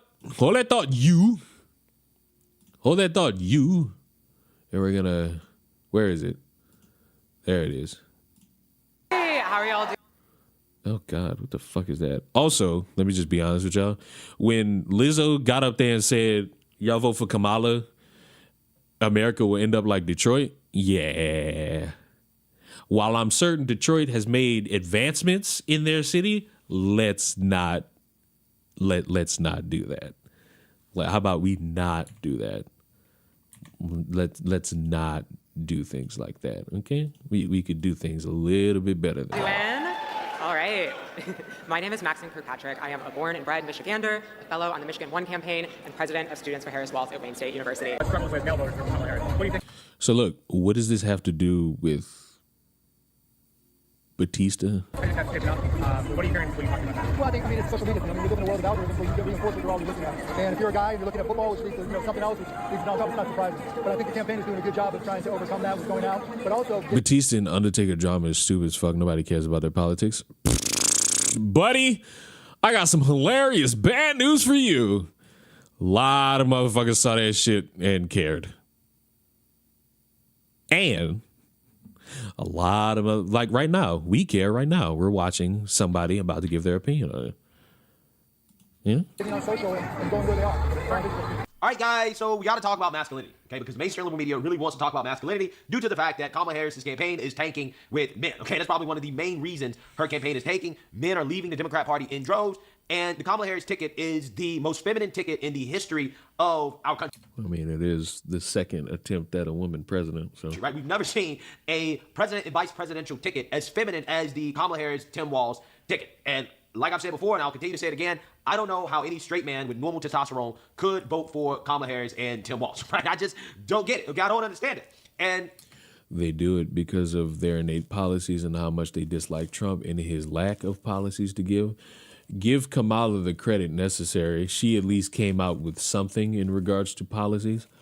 Trump still has concepts of a plan, and I ain't gonna lie to y'all, drastically fucking different. My question is, what the fuck happened to Batista?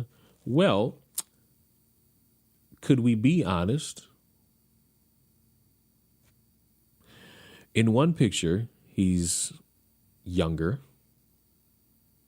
And in one picture, he's older and lost a lot of weight.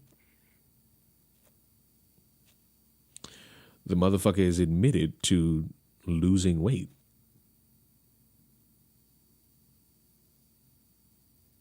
One could make such an argument that he looks healthier in the picture on the right. Hello? Like, look at him.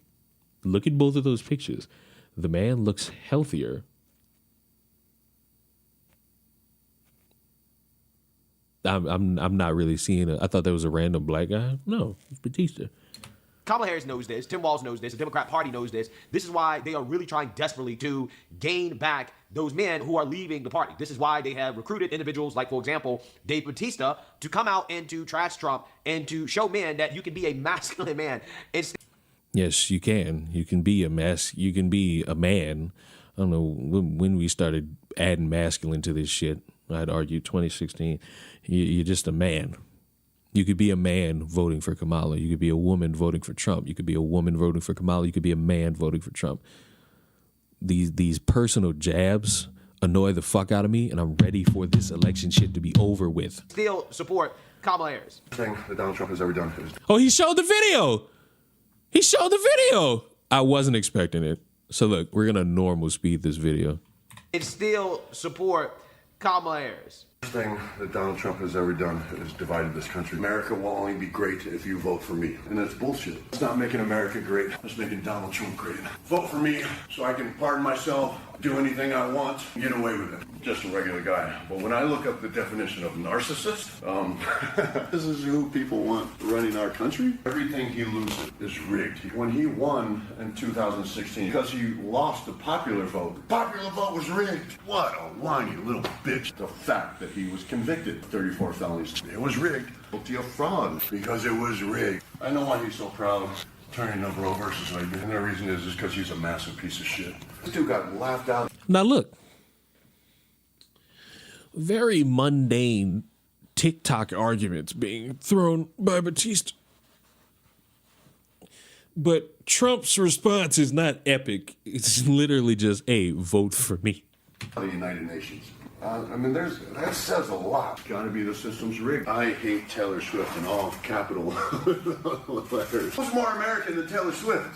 Nobody. Me? Talking about Governor Whitmer. He was asking for federal help. He wouldn't return her phone call because she hurt his feelings. Can you think of anything more un-American? Shit all over Obamacare, promising that any week release his health care plan. And next week, we're gonna have something very shortly. It's like nothing you've ever seen, except it never fucking came. We love our country so much. Stop fucking shitting.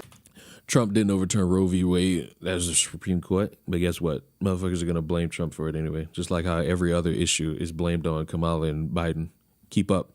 This is how the political landscape works. Other motherfuckers could come up with these decisions. The guy in charge will be blamed. Like Ali. Keep up, dude. Like, God, where's your facts, bro? Make America great. Let's stop all this hate. Love America again. Yeah, so you seen that, you heard that. Okay, that is Dave Bautista, who used to be a WWE wrestler, coming out in support of Kamala Harris and trashing Trump with Democrat Party talking points. Now, I personally think that Dave Bautista is probably not a good spokesperson for Kamala Harris. That's wonderful. And you know who else isn't a good spokesperson? The Undertaker. Because I think individuals like him kind of prove my point in regards to an explanation for why any man would be voting for Kamala Harris. As you can see here, Dave Bautista. Are we shaming a man for losing weight? A man who no longer really needs to be that big because he's done with in-ring. He had his last match. He went out on his terms. He has no reason to fucking do any of it. Hello? Used to be a lot more muscular, right? Say the reason why. Please say the reason why. Please say the reason why. Please say the reason why. Please say the reason why. Please say the reason why. I'm begging you to say the reason why. I'm begging you to say the reason why. Please. Random question. Have you had videos of men being asked Bear versus Diddy pop on your feed? Nope. You are on your own with that one. In the past, when he was a pro wrestler, and for whatever reason, right, whether that's age or other common reasons for age, wanting to lose weight. Hello? What are we doing here? Why, former athletes lose muscle really, really, really fast when they retire from their sport, especially when you talk about WWE wrestlers, okay? Yeah, he has lost a ton of muscle, and now he's turned into a lesbian, okay? And that...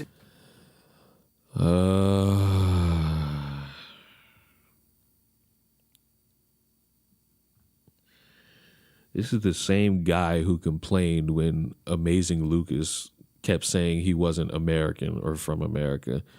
So it's good to know that rules for thee, not for me apply here. This is wonderful. Swing and a miss. Jesus Christ, you can't be ripped at one point in your life and then lose weight. To me, is indicative of a severe decline in testosterone. Okay, now again, this can happen for various reasons. Okay, a common reason is that maybe it's age related, or again, maybe there's something else going on with Dave Bautista. What else is going on? What is too pussified for you to say? What? The man's older. The man ain't working out as much.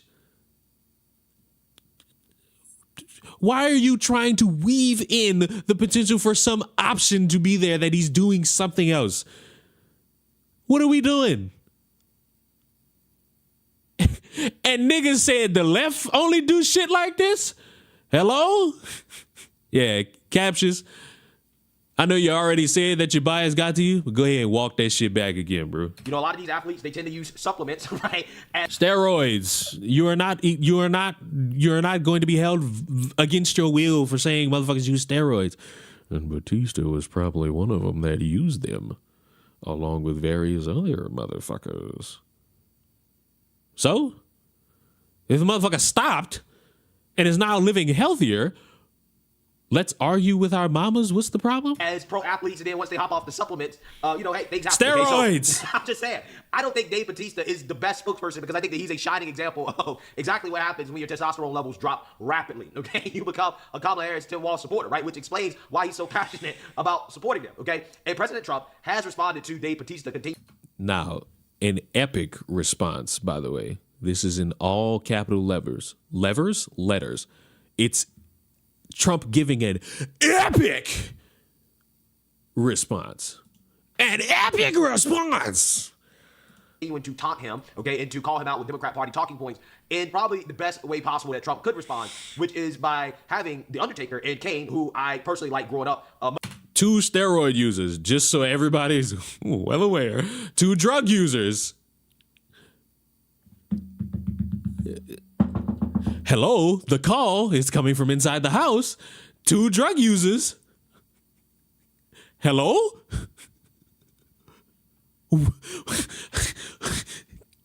What? What are we doing here? Much better than Dave Bautista as wrestlers, having them come out and to not only support him, but to call out Dave Bautista for his support of Kamala Harris and Tim Walz. Take a look. All right, everyone. All right, boys. This is the epic response. November 5th, Election Mania. Choice is yours. You can go with President Trump, Kane, and The Undertaker, or you can take Kamala Harris, Dave Bautista, and Tim Walz. Choose wisely. The nation depends on it. So what's the epic part about this? Should be an easy choice. Yes. What's the epic part? Where's the epic part? What's the epic part? Oh, do you want to vote with the guy I'm voting for, me, The Undertaker? Or do you want to vote for the woman Dave Bautista's voting for? There was nothing epic about that. That was literally, basically, when you're watching TV and the commercial comes on and says, I'm Kamala Harris and I endorse this message.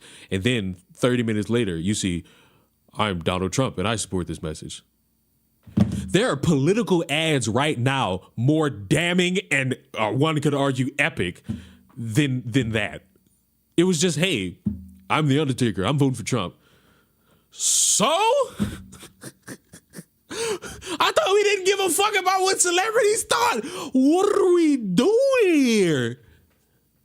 I like his cowboy hat. I don't know who he is, but I don't even give a fuck what he's going to end up saying. I like his cowboy hat.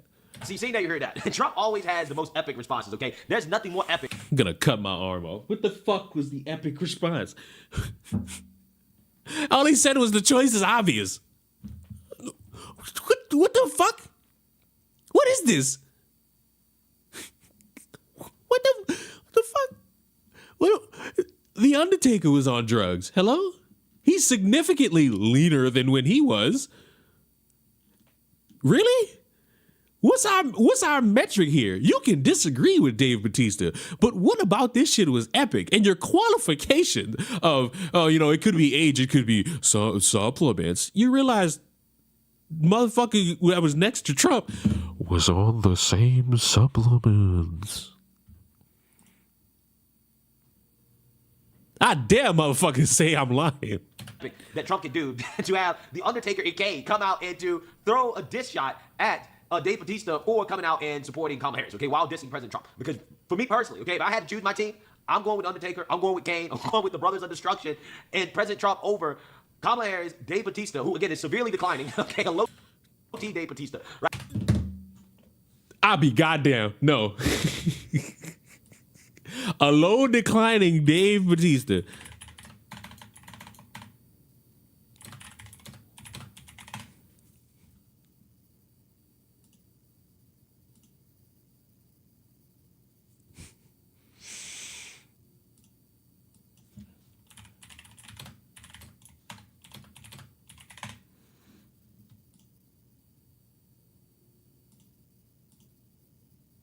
Class, let's talk.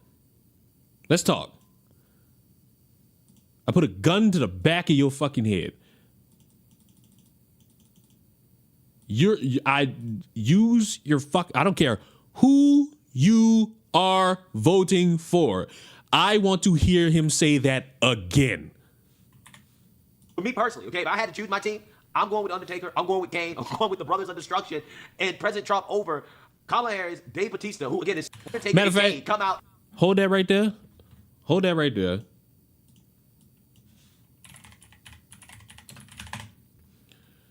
Okay. That's one. No, it's the other one.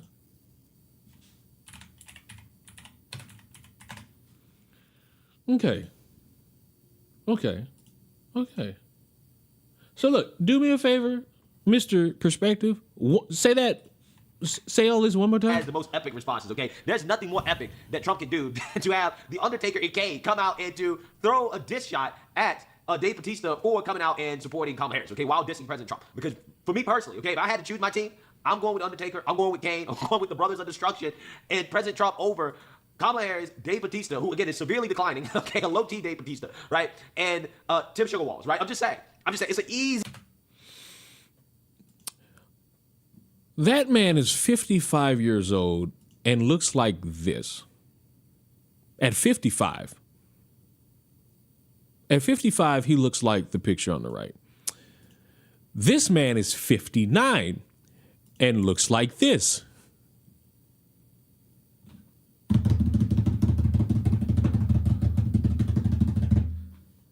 What are we talking the fuck about? What are we fucking doing here? What are we doing here? These are not even points to make. This is bitching. Because if Dave Bautista came out and said, hey, I support Trump, this motherfucker would be saying Bautista was epic in this endorsement. If you're getting political advice from celebrities, you seriously need to reevaluate your life.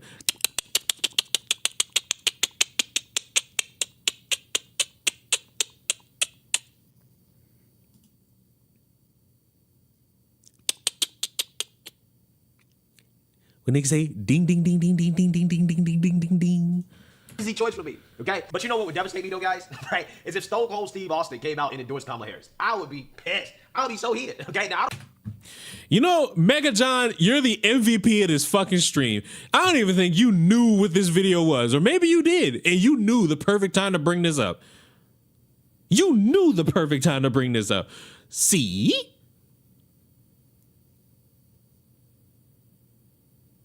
One looks like a dad bod. The other one looks like a person you see at a drag queen. Yeah. You're Ahsoka. What a dumb fuck thing to say. What a dumb fuck thing to say. I don't really want to get gangbanged. Who does? It's so impractical. Hey, we got a $23 Scat Pack. Come holler.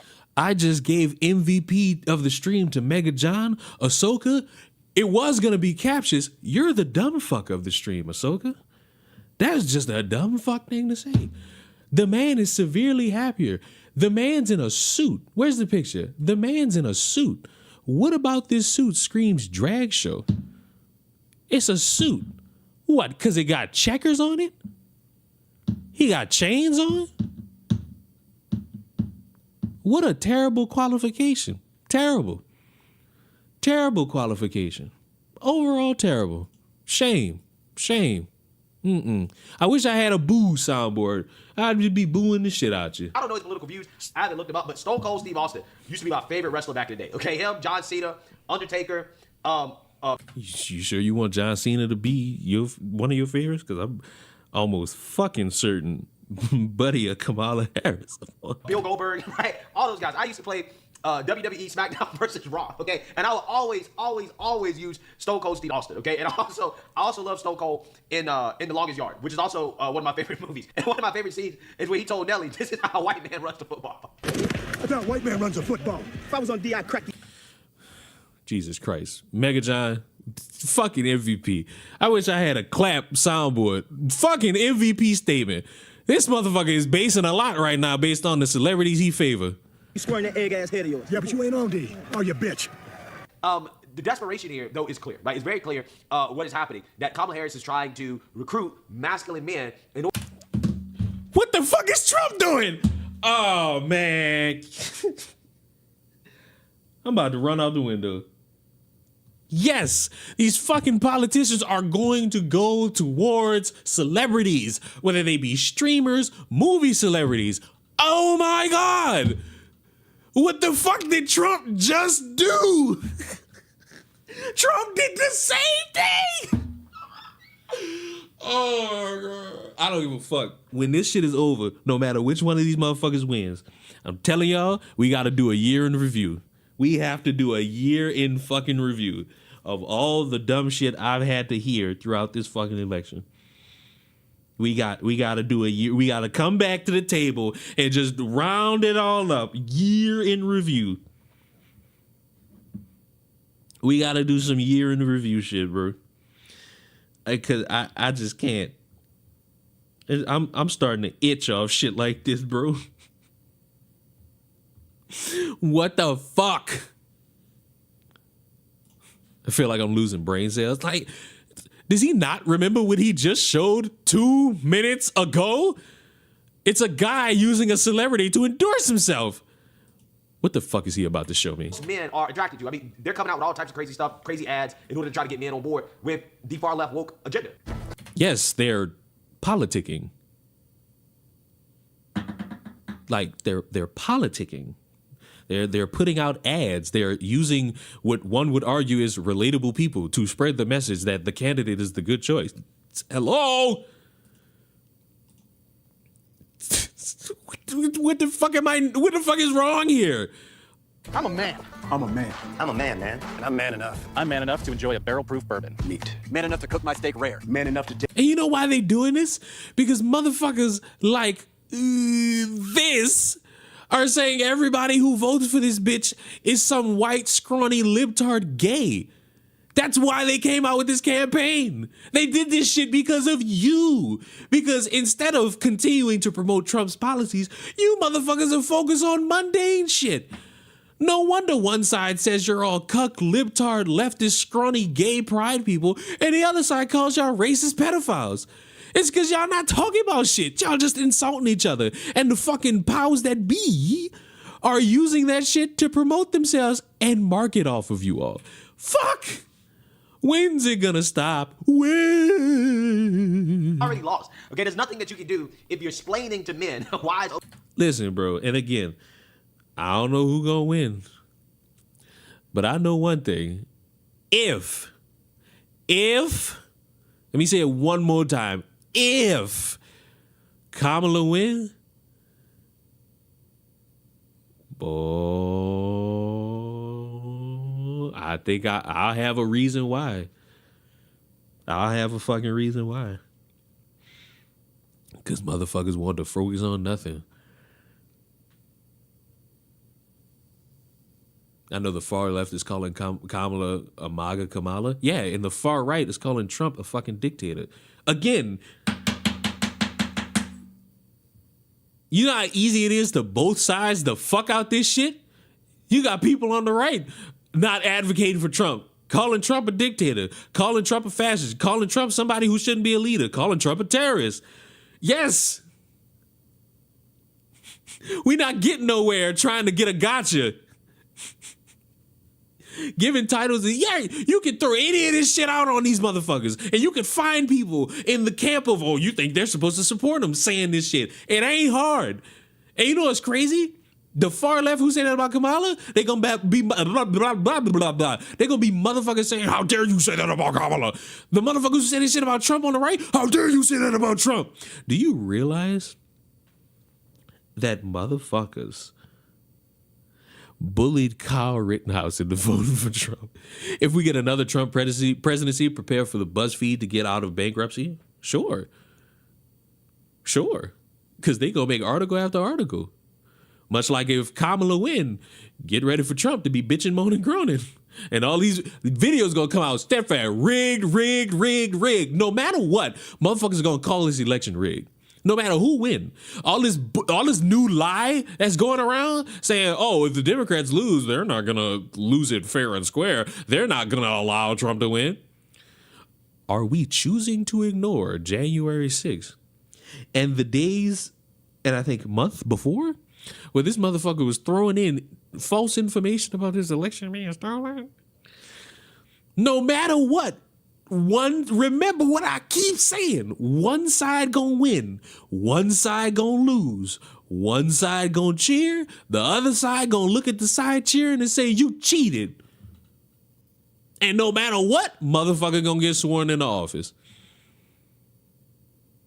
Soon as y'all realize that, soon as you just stand up and just say that, you gonna realize a lot of bullshit everybody's spewing to favor their side. And you just gonna get ready for it. You gonna really not put too much stock in bullshit, and you just gonna wait to see it all happen. Okay, to support a woman like Kamala Harris. Just saying, I think Tim Walz might be the worst vice presidential pick in American history. Okay, when you talk about somebody who was supposed to solve this problem, right? He was supposed to solve this issue. He has done a terrible job. I actually think that he has made it worse, okay? Because Kamala Harris picked a man that is the exact type of man that most men do not want to be, okay? I'm just saying. So that being said, we got to react to the CNN panel. They are reacting to Trump saying manhood. People like Hassan Piker and Black Conservative are the reason political discourse on the internet has become depressing and exhausting. Hey, I'll do you one a little bit better. It's the reason politics is a joke. It was already a joke, but now that there's a monetary gain to waste your time, this is a 19-minute video. 9 minutes of it has been sucking the dick of celebrities while also criticizing celebrities.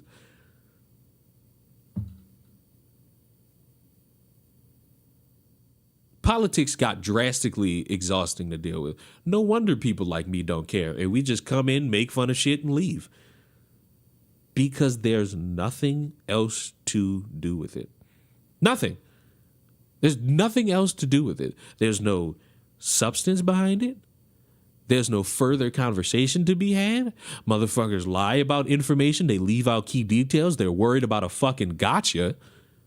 Nothing gets solved. The overall winner in any political debate is the motherfucker who's getting super chats. If you're hosting that stream of a panel full of people and you getting super chats, whether if it's $1 every couple minutes or motherfucking spamming 50s and 20s and fucking hundreds, you're the winner. Take the money factor, take away the money factor, and you would probably decrease, and you'll see a decrease in production. Yes. Yes. And it's exhausting to fucking deal with. It is.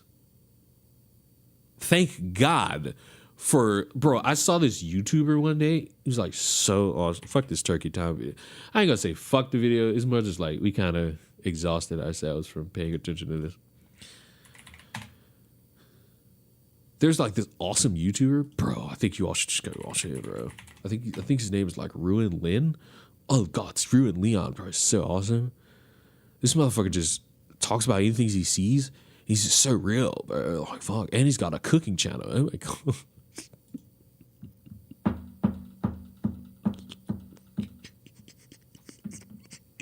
Let your eyes not fool you. I do have members only videos that will never be public. I have 3.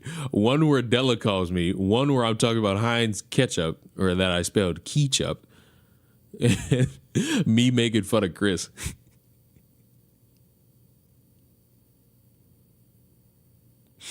Bro. And guess what? Whether if you agree or disagree, as long as you're respectful, I ain't got no problem. You motherfuckers that want to pick a fight, you're going to lose. Because one thing for certain, 40 things are for sure. I don't tolerate none of this stupid shit.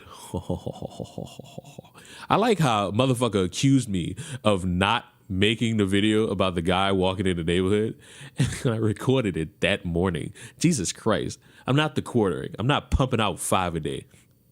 I pump out 1 a day. On the rare occasion, 2 a day. On the rarest occasion, and I do mean rare, 3. You know? Is under attack. Okay, so of course they don't like the fact that Trump is essentially leaning into the gender war here, right? And let's go ahead and get into it.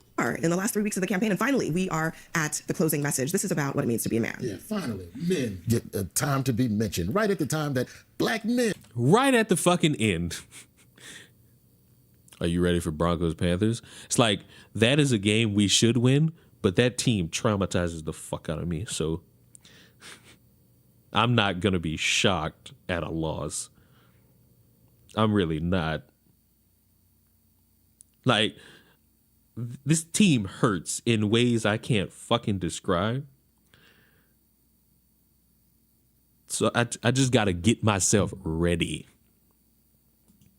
Like, Men seem to be the issue that Kamala is supposedly having. I think that Trump does a good job of. Is that guy in the BLM video an albino? Maybe. Creating something for people to be afraid of, so that if that's not enough to scare you to vote, what about this? What about this? Oh, y'all under attack. Men are being under attack. He did not go into any more details about. At least you're a ride or die for the Broncos? Yes. I will always love my Broncos, but I'm a real fan. I got to be real about certain games. We have a strong possibility to win that Panthers game, but it's downhill from there. We got the Ravens, then the Chiefs. That nobody. About what it was, whatever. I know I don't remember the program, but earlier this week he mentioned that Harvey Weinstein got jammed up, and he didn't really go into detail on that in the sense of Harvey Weinstein got a raw deal in terms of the criminal trial. But there always seems to be a new fear log to throw on the fire of why you should vote for me. As a man, I want to know what's under attack. I'm feeling good. Men have been oppressed for a long time, I guess, right? I mean, look, maybe he's right, though, that this is really what his campaign is about. I mean, but look at the trends. I mean, since the end of President Obama's second term, you've seen men slowly leaving the Democratic Party. I think there is an argument to make that some Democratic intellectuals have talked a lot about men being more vulnerable, when I think men naturally are more stoic, more competitive. I think a lot of men will look I think so. I think a lot of conservative men will look at the Democratic Party. I don't want to get into like a manhood. No, I know, but Abby, I think the critique would be from Republicans that Democrats are. Excuse me, woman telling me who the man is? Make my sandwich, bedwench. Bedwench is the funniest fucking insult of all time. A fuck is what I will not give to any of you. You call a woman a bedwench, she gonna sit there like, did this motherfucker? A woman will be stun locked. You call her a bedwench. Go ahead. Call your mama right now and call her a bedwench. Now, she might kill you, but...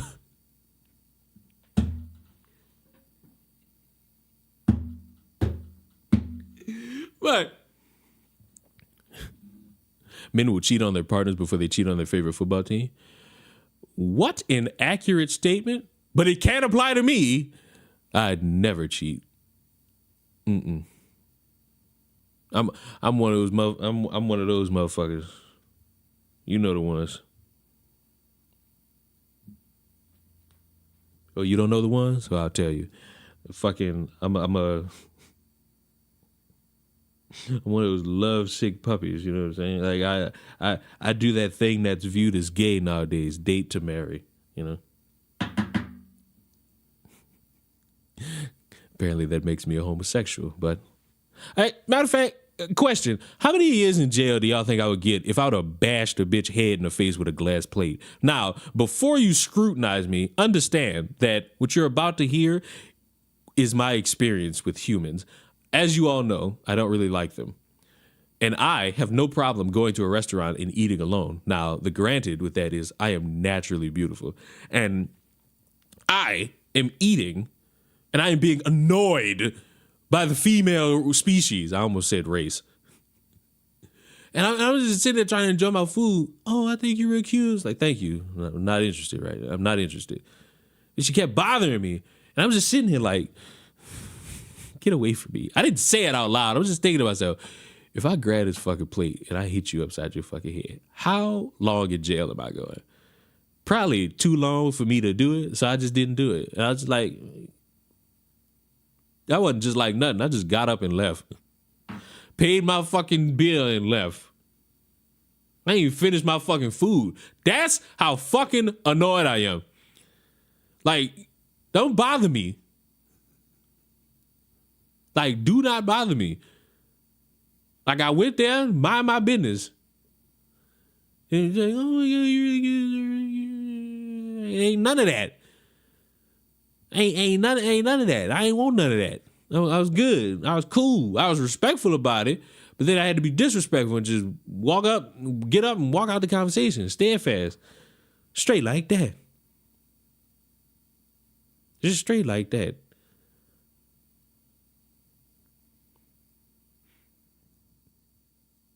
Why does my clock say 12:40 when it's 2 o'clock? Do what I do, pretend you're deaf? I can't do that. Because then motherfuckers gonna start touching. And once I get touched, it's up. Soon as I get touched, it's up. Was it a white girl? Why are we always focused on the race? No, it was not. Are arguing for a new manliness. And Republicans will say, no, we are protecting traditional masculinity. And I think there's an argument to be made there. I would say, as someone who's married to a man, and I'm raising a man, and I'm not a man, first of all, I think it's hilarious we're talking about manhood when women are the one being attacked across the country. I find that hilarious. We're the one. It is. That's the segue. That will be a way to get people away from Democrats. When you have people wanting to bring up real issues and you immediately shut them down. That is a terrible way to go about it. That is an unprecedented way to operate in this life. I shit you not. You do not get more people on your side when you invalidate how they fucking feel. It's the fucking reason why a lot of conservatives had to be about face about abortion because the women really weren't on their side. Now, of course, you had some women that were, but you had women that weren't. And when you're trying to win an election, you want as many people on your side as possible. One whose rights are under attack. But yeah, it's not, women's rights is not under attack. So you see how these women do? Right? As soon as the attention is off of them, right, and it's on the concerns of men, they just, get mad and they say, oh, well, you should be concerned that men feel like masculinity and manhood is under attack, which it is, right? I mean, they're trying to make men win men, okay? This is what they're literally trying to do to men, okay? And a lot of men just don't like this, okay? And also on top of that, there's an underappreciation for men and our role in society, okay? Men have built this country, okay? Without men, this country... Excuse me, I thought slaves built this country. ...could not be great. W indoctrination. It would not be the country that it is. And I believe there's a feeling, a general feeling, of men being underappreciated, right? Men getting the bad end of the stick when it comes to a lot of things. Like, for example, when you talk about divorce, okay, when you talk about fatherhood and custody rights, things of that. Sir?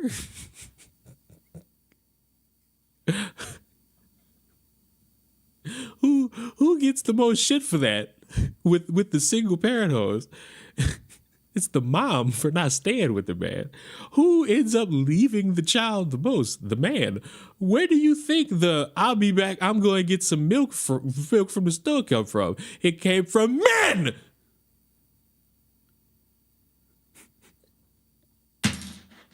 That nature, men, when it comes to how society looks at a man at the bottom, right, versus a woman at the bottom, people feel bad for a woman at the bottom. The woman at the bottom always gets the help. She always gets the benefit. Get it out the mud, right? Nigga. Pick yourself up by them bootstraps, nigga. You gotta be a man. But when it comes to men, though, on the other hand, you know how motherfuckers be shocked when I say nigga? Nobody feels bad for the broken down man, the man that is, at the bottom, right? The man that is, not as fortunate, right? That's cool. What they got to do with voting for Trump or Kamala? Because I'm telling you this now, no matter which one of them is president, the suicide rate is still going to be dominated by a fucking man. The fuck? Your president will not be the thing that will motivate you to live your life better. That's mental. You have to mentally strengthen yourself. There's a lot of shit in this world that beat down people, that beat down men more than most. And they got motherfuckers who crumble under that fucking pressure. I know that because you motherfuckers are listening to a motherfucker that crumbled under the pressure. A lot of shit fucked over your boy Leon. And Leon wasn't mentally ready for a lot of shit. Leon crumbled like a motherfucker, but Leon still kicking with his fucking size 10 dick.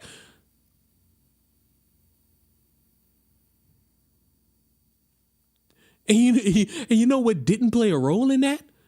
The president of the fucking United States. The fuck? That's not gonna change nothing. That's not gonna inspire. Arguably, that shit's just gonna stay the same no matter which one the president. You still gonna be viewed as less. You still gonna have to get shit out the mud. You still gonna be struggling. The fuck? But hey, at least Trump president. Hey, at least Kamala president. The fuck you not getting $1 million in a Lambo no matter which one president unless you work for that shit. The fuck is we doing? The fuck is we doing? I'm $1 million baby. Nobody feels bad for that type of man, okay? But for women, though, they're also getting all of the rewards that men used to enjoy just for ourselves, but they're now participating in that. However, they're not held to the same standards or the same type of responsibility or accountability that men are held to, right? And I think that's what a lot of people are saying. All right, so what's the problem? You wanted that. Ain't y'all the same motherfuckers? Women should be doing this, men should be doing that. Bitch, they got struggling that shit. Talking about it is simple. Living it, drastically fucking different. Yes, in some avenues, it is easier to be a woman than a man. I'm gonna say it again for a motherfucker who's hard of hearing. In some scenarios, it is easier to be a woman than it is a man. But in an overwhelming majority, it is more difficult to be a man than it is to be a woman. And no matter who you fucking vote for, those issues will still be there. Every one of these YouTubers needs to take a public speaking class. Every goddamn word they have to add to it. Bro, I do that. And I had a fucking English teacher for a fucking mom. So how do you think I feel? Why do you think I fucking pester myself about how I speak and when I get mad that I fuck up reading through articles? Okay, and they are deciding that, hey, you know what? The direction that this country's headed in, okay, with manhood being under attack, is not good for this country. Secondly, I think it goes back to how you define a man. You're talking about men are naturally more stoic. I think that we have bred out of men a lot of their instincts that they have when they're young. When you're young, you have these close friendships, you have all of these relationships with other people, and then as you get older, you're supposed to keep it all in and keep it all together, and that's probably why men end up shooting people, shooting themselves, why there's an epidemic of loneliness. I don't know about the shooting themselves part, but a lot of men do hold a lot of shit in, and it's bad for you to do that. It's bad on your skin. It's bad on your skin. Is a different way for men to react in our world that is not so alone, that is not so stoic, that is not so buttoned up, and we could open up the world to that. And then Yes, you could. That could help. Not who's the president. Who's the president is not going to suddenly make you feel confident in yourself again. That, opening up a little bit more. Now, you got to do it with people you trust. I'm not saying go find a random motherfucker, confess your life story. Like, the fuck? Do I think all of you in here should know the life story of each other? No. But when you have people you trust that will safeguard information you tell them, yes, you can open up a little bit. Just a little bit. we would maybe not be having to talk about the death of manhood when we say, okay, well, how is Donald Trump defining manhood? As bullying people, as demeaning women, as raping women? Because this is the kind of manhood that he represents. He's about to pause it and not bring up anything regarding what that lady just said. He's going to focus on that Trump part. And my fucking argument is why? Why? She just said a lot of verifiable shit that would be better for men. Like, why? And yes, she did interrupt a man talking about his grievances. And I would interrupt him just to ask this. What the fuck who is the president going to do for your mental health? The suicide rate still going to be dominated by you, and you. No matter who the president. That's the sick part. That's the part where motherfuckers need to hammer it home. Like, if I'm at this table, I'm saying, hold on. What does who's the president have to do with men's mental health and being dominated by the suicide hotline? That ain't doing nothing. The men's suicide has been at the top of the charts. We can't let a woman win that one. No. Yeah, women attempted more. Who succeeds more? This is a fucking man. Because these motherfuckers are loners, they don't fucking open up. They keep all the shit inside. They don't know how to fucking properly communicate. No matter who's the fucking leader of the country, that issue's still gonna be here. You're still gonna fucking be a loser deep inside. You're still gonna have those self-confidence issues. That shit's not going the fuck away. And I hate that shit. I take the point about the increases in suicide, but let's be honest. Men take risks that women respectfully don't typically take. And I'm just being honest. You think about I'm being honest. You think about men in conflict. More men have died in wars than women. Only because women couldn't fight in wars for a really long time. No, it's not only because women couldn't fight in wars for a really long time. It's literally because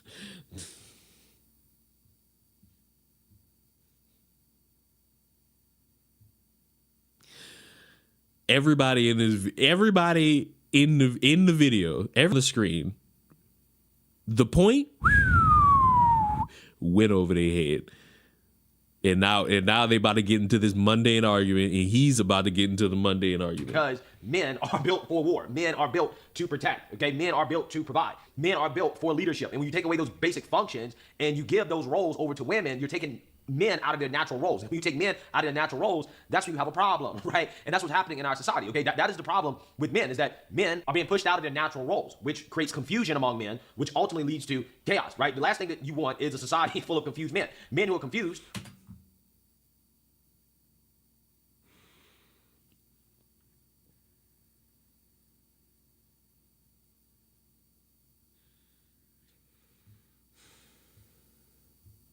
What's our metric for this confusion?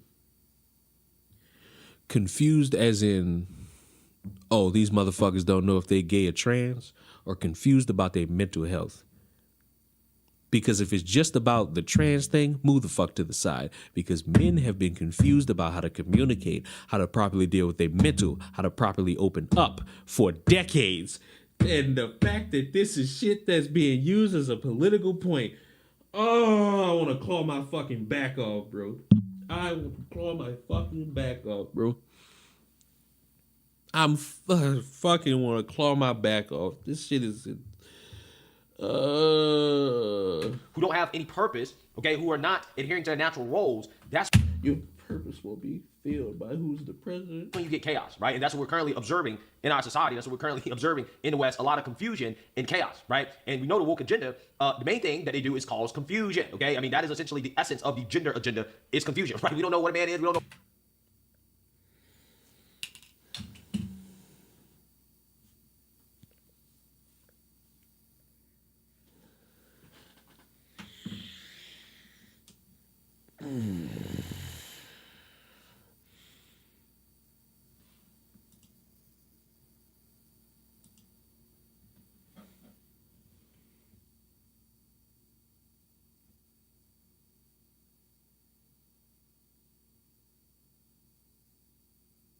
Hear me and hear me clearly.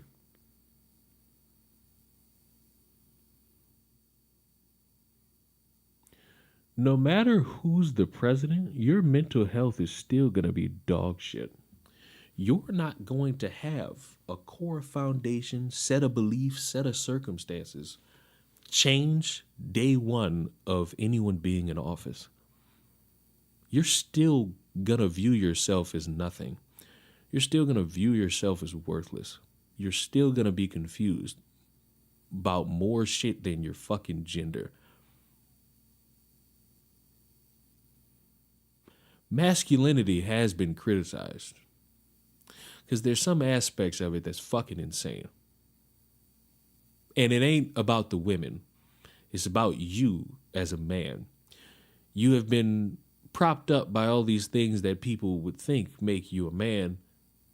They really make you a boy trying to bloviate. A lot of men's mental isn't all the way there. They're struggling. They have nobody to talk to. They're traumatized. They don't trust anybody. They don't know how to communicate. They have self-love issues. None, and I mean none of that shit is going to change for the better regardless who's the president.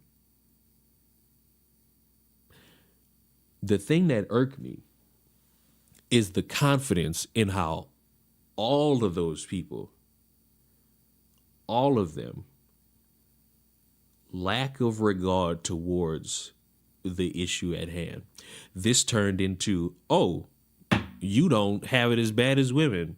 You don't do this as women. This is what women do better than men. This is what women do more than men. The conversation was gift wrapped right there, and they all participated in the deviation. Obama running around copying these stupid bitches on TikTok with the fucking talking point that came up as soon as Kamala got put in the spot. Well, we know that black men aren't going to vote for her. That should have stayed on TikTok. A former president should not be saying TikTok shit. Y'all are pushing people away. And y'all think that shit helps. Y'all think that shit helps, and then you're going to have a rude fucking awakening. And you're going to say, well, we did everything we could. No, you didn't. No, you fucking didn't. The motherfuckers like making a game out this shit. So, if you want to live in this really stupid-ass delusion that your mental health is going to get better and your masculinity will be saved under a guy or a woman, congratulations. You're still fucking mentally unstable and you still lack a lot of self-love for yourself.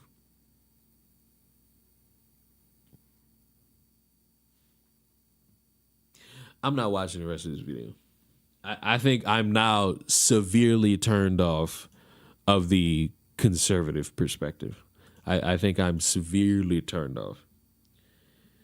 The Creole trans thing should have been the thing, but the dick hiding and then the dick sucking and then the drastic non-caring about mental health and how it doesn't flip on the dime because of who's the president greatly soured my fucking mood. it just greatly soured my fucking mood. I must pick myself back up. And what better way to do so? What a better way to pick myself up than a teacher who left claw marks on a teen's back after having coitus as other students were the lookouts. Start the rapture. A now fired Missouri math teacher who admitted having rough coitus with a 16-year-old while others served as her lookouts may only have to spend 3 months in. Start the rapture. No.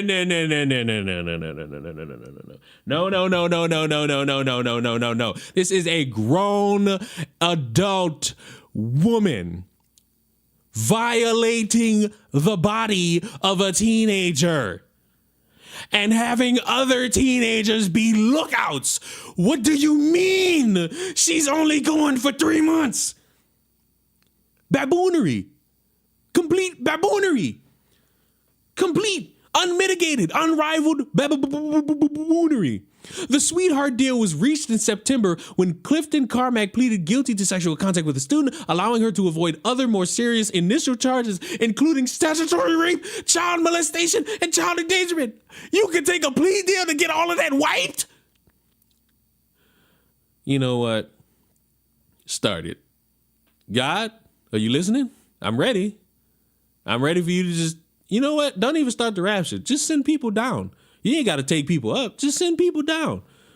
Devil, are you listening? Start your rapture. Pull these people down. It's time. The Lockley High School math teacher was arrested in January after a student reported their illicit relationship to a school resource officer. The witness showed cops a photo of the victim scratched up back, which Clinton Carmack allegedly mauled when the two had... I'm getting grossed out. Clifton Carmack had previously gotten in trouble with school officials for getting too close to students. So there's a pattern of behavior. You have a pattern of behavior. You have a pattern of behavior that was known about. Hey, you got 3 months. Yeah, I'm good. Jail. Hell in jail. You deserve hell and you deserve jail. Nothing more, nothing less. You sick. You're disturbing. You deserve nothing. I hope you like getting your back clawed, because I'm making a phone call to Big Frida. And she got to do me a favor. As soon as you get in that cell. She initially denied the illegal affair when detectives questioned her, so she lied, so you can add another one on that, in December of 2023, and headed to Texas for the holidays, telling her roommates that she was not coming back. So she wanted to flee the scene. She was arrested in Texas in January and charged with first-degree endangering the welfare of a child, second-degree statutory rape, and sexual contact with a student, and fourth-degree child molestation. The boy's father, Mark Creighton, was also arrested for the welfare of a child after another witness told cops that the dad knew about their sexual relationship and didn't report it. Oh, great. Creighton knew of the relationship of his minor child and the 26-year-old teacher, and instead of reporting the information, he continued to cover for them and allowed the relationship to continue. You see why? You know what? This is for all you people. And you know you exist, so don't even try me. If you don't fit this category, don't even bother trying to play defense for it. Don't say, oh, well, when you think about it, don't you do it. You freaks that hear a story about a teacher doing this and you say, I don't see anything wrong with it. That South Park meme came from somewhere where they saying, nice. That's you people. You people that don't see nothing wrong with a woman doing it to a 16-year-old boy. You my fucking problem, because you motherfuckers cool with it when it's in that scenario, but you flip it and it's a 39-year-old man doing it to a 16-year-old girl. All of a sudden your morals come into check. Fuck you. Fuck this dad. Fuck that teacher. God, I'm ready. I'm ready. I'm sick of it. You know what? I'm done. Y'all have a good day. I'm out of here. I'm gone.